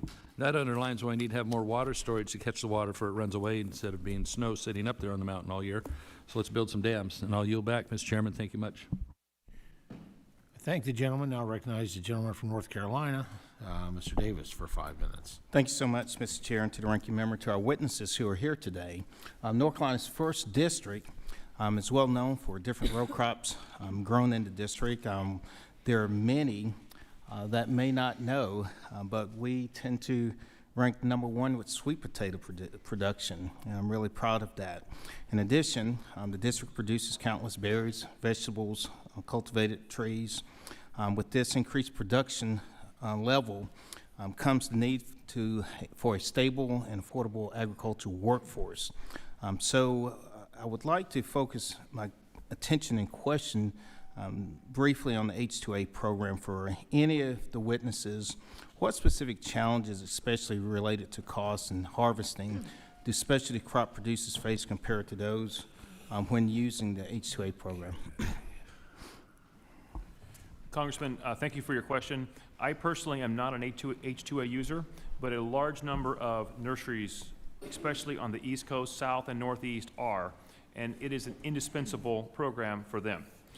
Their consistent voice is the high cost of the program, the difficulty in the challenging neighborhood environment to navigate to get employees on your farm.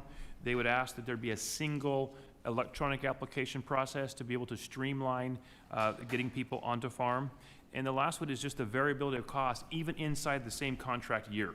So it's very challenging to budget if you end up paying different wages halfway through your contract than what you thought you were signing up for.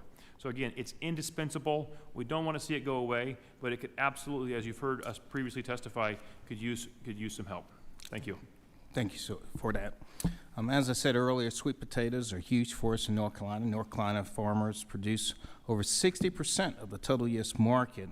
In 2024, these exports totaled over 129 million. So access to foreign markets is a top priority for NC1 sweet potato farmers. Mrs. Brennan, given your role as the chair of the International Fresh Produce Association's Public Policy Committee, can you speak on the challenges that specialty crop producers and consumers have faced this year with so much trade uncertainty?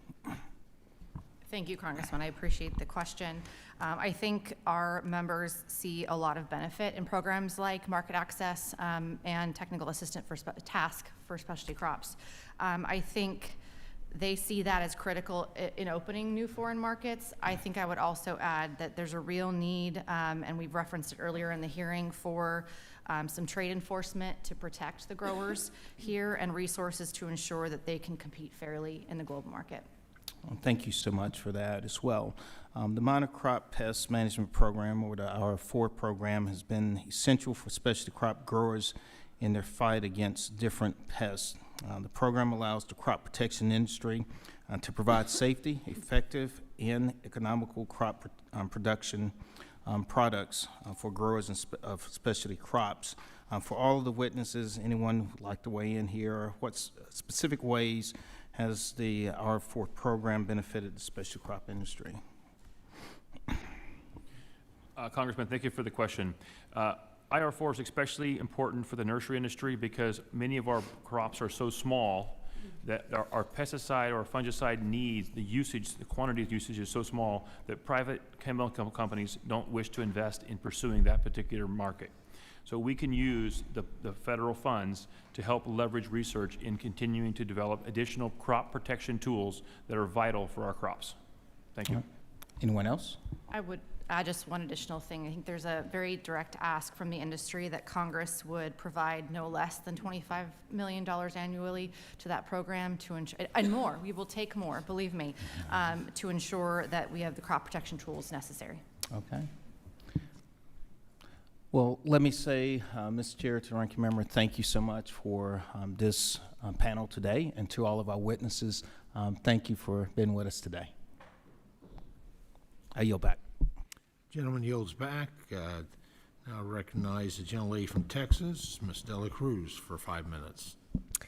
Thank you so much to all of our witnesses for being here, and thank you, Mr. Chairman and Ranking Member, for holding this very important meeting.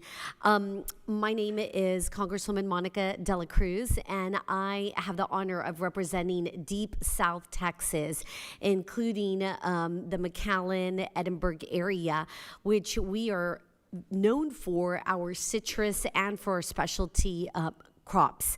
So this was very important that not only that I attend, but that we hear from those specialists in the area and what we can do better.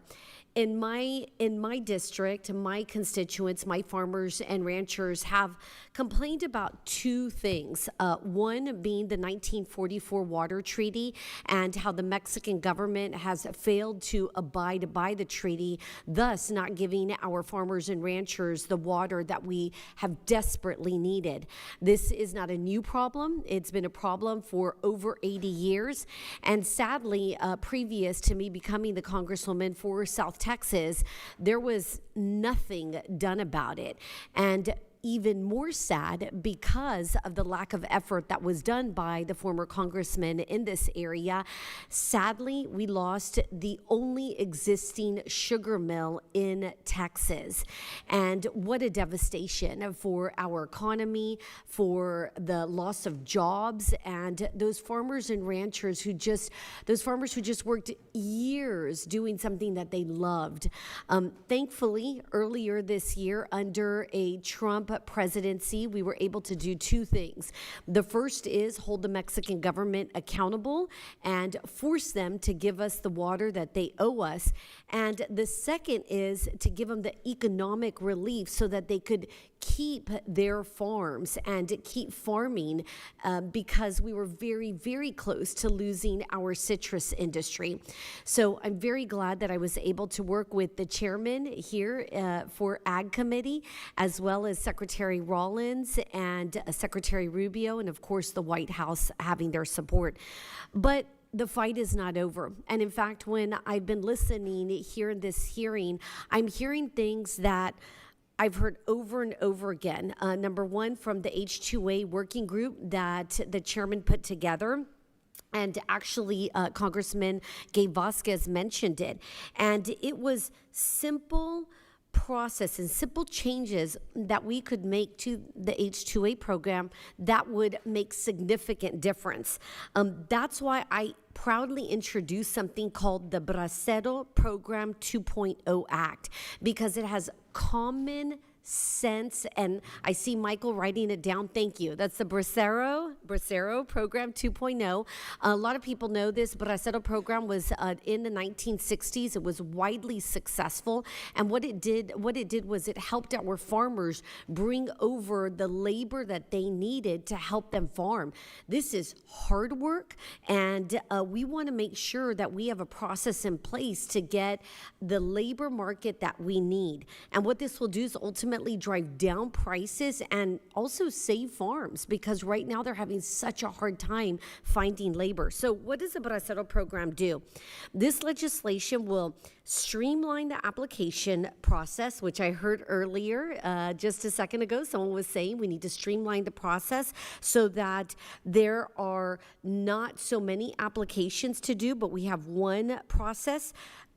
We also expand the H2A access to greenhouses, and what we've heard over and over today, make a fair wage calculation. The current AWAR calculation is complex, and what we want to do is we want to make it a regional calculation, which we heard over and over again over these last several hours.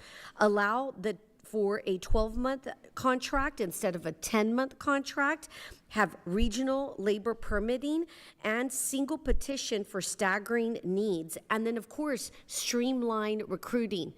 Does that sound like something that would help our ag community? Is that a yes? Is anybody a no? Go ahead, Michael. Congresswoman, thank you for your comments. I just want to start by saying that some of my best friends in life are citizens and present in my world because of the Becerra program. So I'm very familiar with it and very supportive. As far as your bill, I haven't seen it, but I know the association I'm representing today look forward to reading it and getting involved. So thank you for what you're doing. Well, I'll leave you with this. We have over 20 organizations and associations, everybody from the Texas Farm Bureau to the Watermelon Association, the Pecan Association, that is backing this important act. So I ask my colleagues on both sides of the aisle to look for this piece of legislation and get on it so that we can help our farmers and ranchers today. Thank you. I yield back. The gentlewoman yields back. The chair now recognizes the gentlelady from Connecticut, Mrs. Hayes. Thank you, and thank you to our witnesses for being here today and for your testimony. Specialty crops account for a large portion of the farm economy in Connecticut. According to the 2022 Census of Agriculture, over $362 million of farm sales in Connecticut came from nursery, greenhouse, floriculture, and sod growers. You probably guessed I'm from Connecticut. I'm sorry, I should have said that. An additional $89 million in sales comes from farms producing vegetables, fruits, or nuts. Unfortunately, the number of farms has declined in recent years, with the total farmland area in Connecticut declining by about 2,000 acres between 2022 and 2024. This reflects a nationwide trend. A combination of high land prices and limited safety net options makes it extremely difficult for Connecticut farmers to recover from a poor harvest or an economic downturn. I reintroduced the Save Our Small Farms Act, legislation that would help farmers with limited access to crop insurance receive more accurate payouts from the non-insured disaster assistance program, while creating an on-ramp to a whole farm recovery protection program, which can better serve small, diversified operations like the ones I represent in my home state of Connecticut. Mr. Franz, your testimony mentioned the need for crop insurance reforms, and your materials included a recommendation that the whole farm revenue protection program be updated. Can you talk a little bit about why traditional crop insurance offerings are insufficient for the horticulture industry and the types of growers that I just described? Thank you, Congresswoman. I appreciate the question. The whole farm program requires at a minimum 50% loss before a payout can occur. And so for us nursery folks across the country who have a broad diversity of crops on our farm at any given time, it's essentially impossible to have half of them die because of any one given event. Anything can happen, but for example, where I'm from in California, frost, a freezing kill is our biggest single risk. Well, at any given time, at least half of the plants we grow they don't freeze. They're for cold markets. And so even if we had a killing frost that took out 1/3 of our citrus production, it still wouldn't be a payable event. So that's our concern around the whole farm program. Thank you. That's a great example, because I know we encourage these small farmers to diversify so that they're not in these situations, but by doing that, they are basically pricing themselves out of these programs. And the cost of insurance is only one barrier that producers face when trying to gain coverage. In parts of the country, like New England, there's no viable insurance policies for farmers to purchase land in the first place.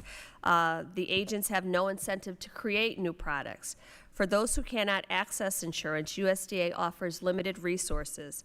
Producers face delays and burdensome paperwork for payments that do not cover the value of their assets, while extreme weather, which threatens their livelihood, is becoming more frequent.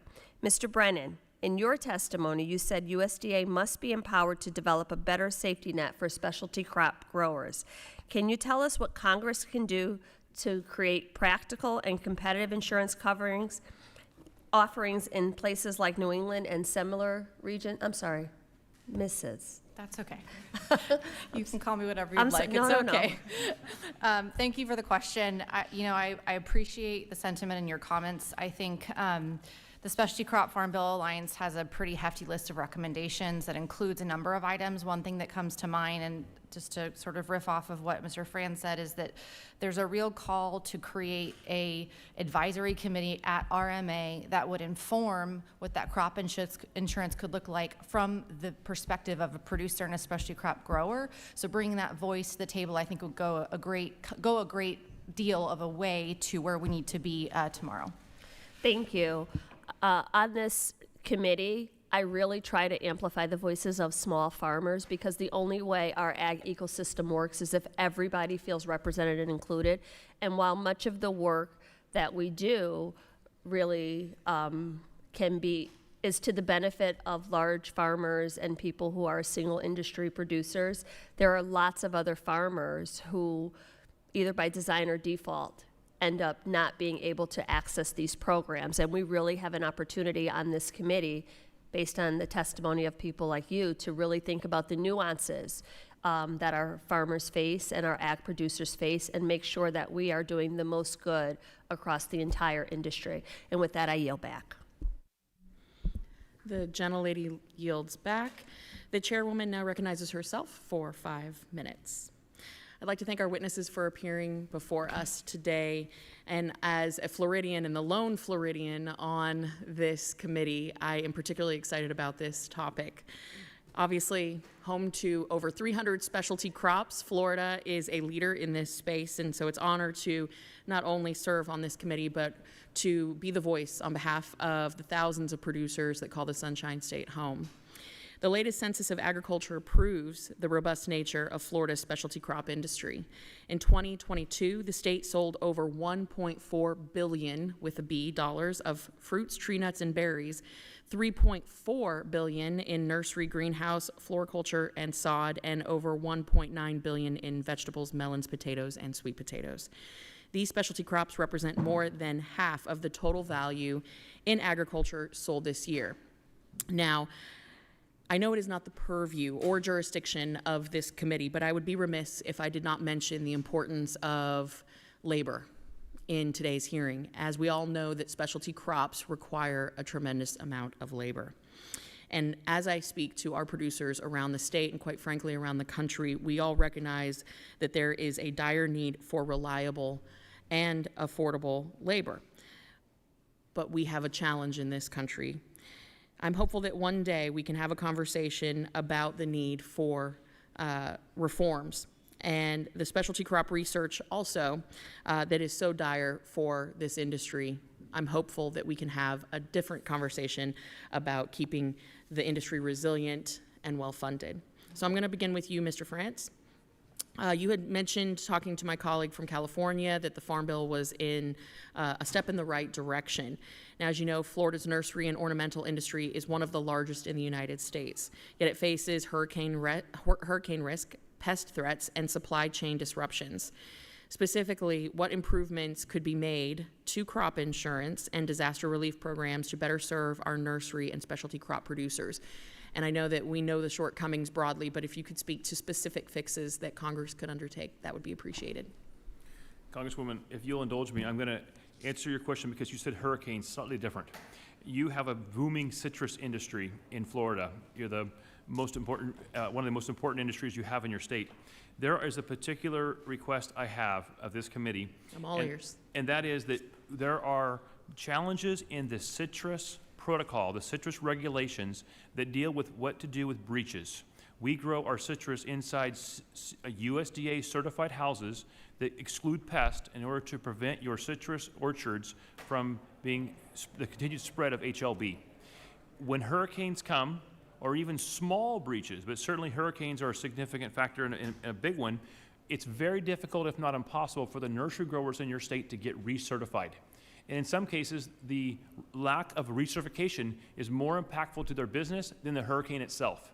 And so it would be enormously helpful if we could see some sort of help getting an update to a decade-old regulation that is still waiting for improvements from industry to make the breach protocol be more effective on our nurseries and farms.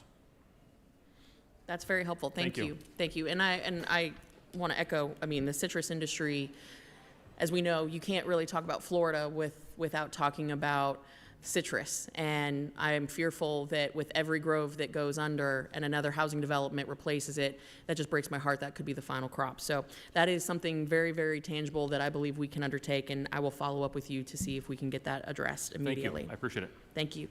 Dr. Boring, based on your experience, can you share the uncertainty around the Farm Bill reauthorization, specifically how that impacts investment decisions and planning for the following season? Certainly, I think you really touch on that as one of the more significant barriers that growers I know in Michigan and across the country continue to experience is the uncertainty. There's certainly ramifications around trade of what that looks like moving forward.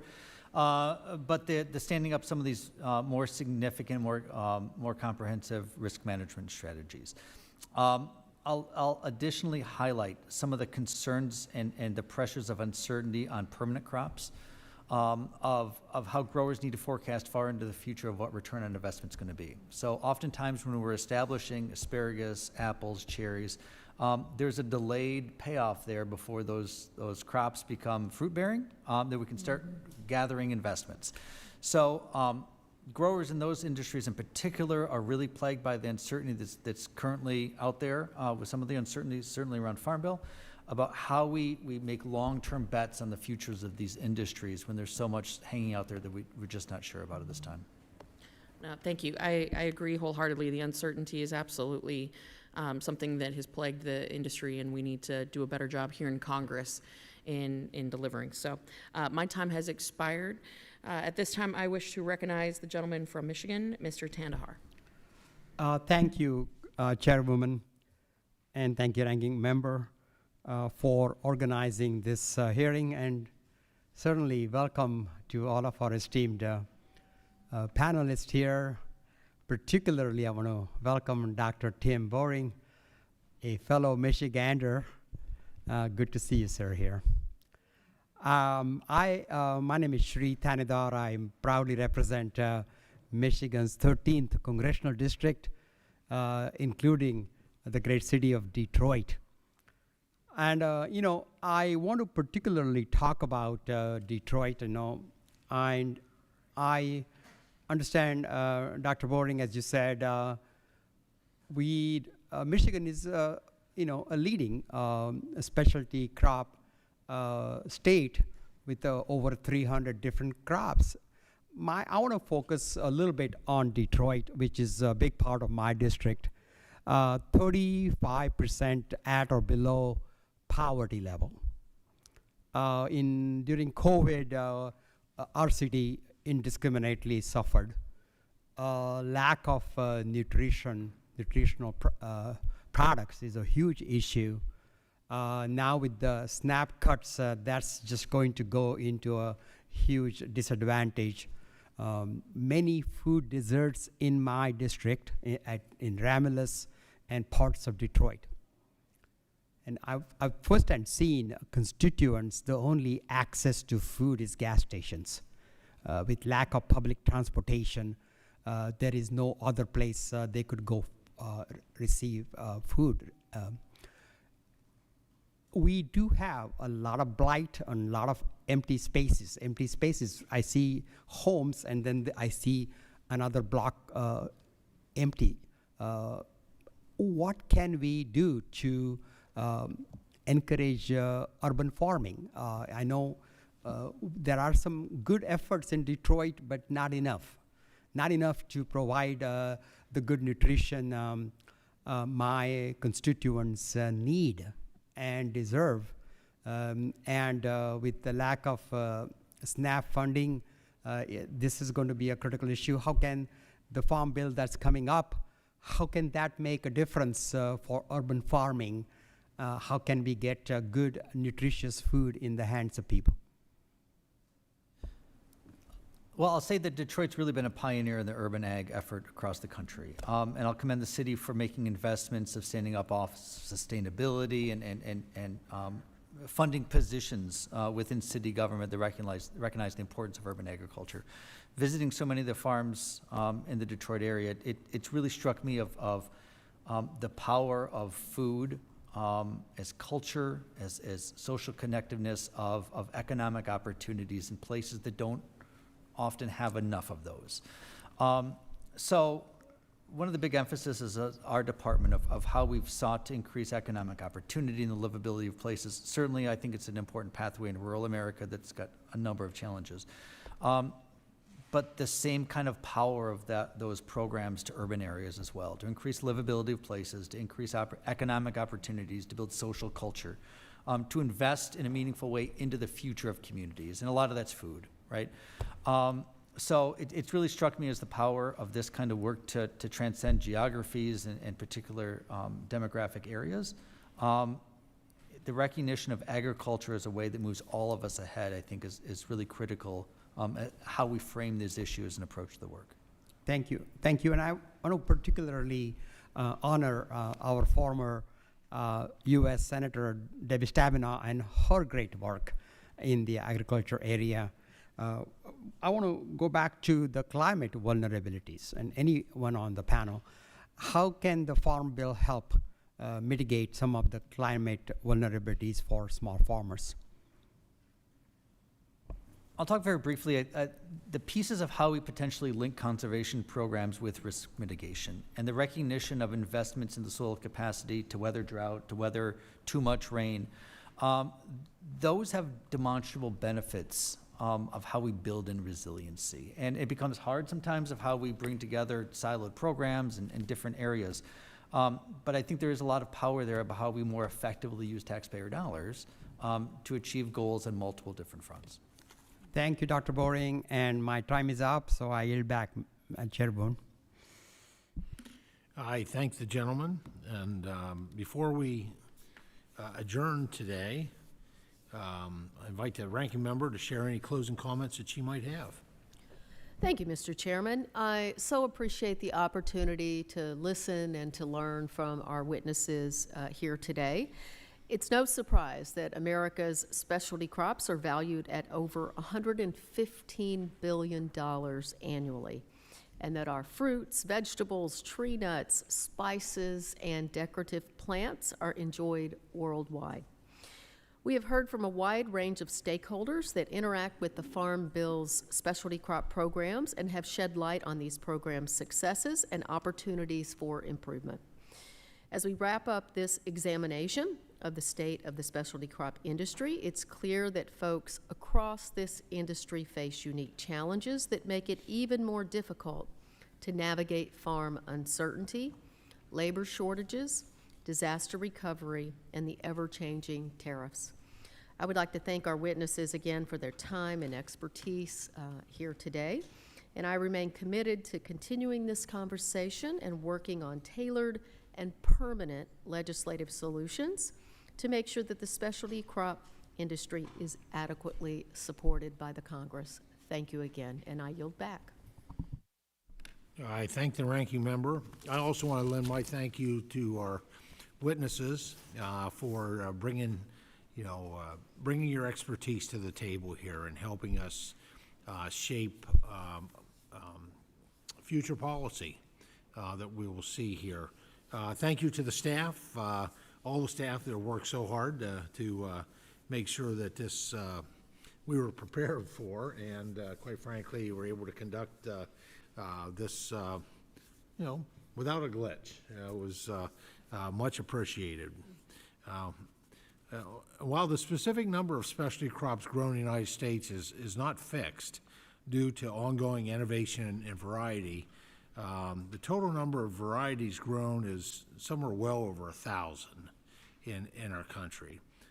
H.R. 1 not only recognized the importance of specialty crops, but delivered significant support for specialty crops.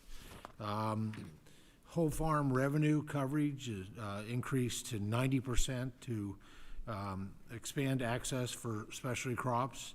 The AGI limitation waiver, if a producer's income has 75% or more income from the farming or ranching, will allow them to take advantage of programs like NAP and TAP, which will create more data for RMA to create more insurance policies for specialty crops. The doubling of market access program and the foreign market development program.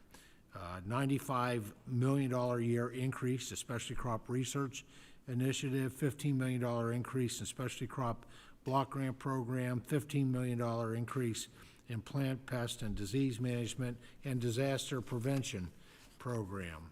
And I will say these were things that are now law as of July 4th of 2025,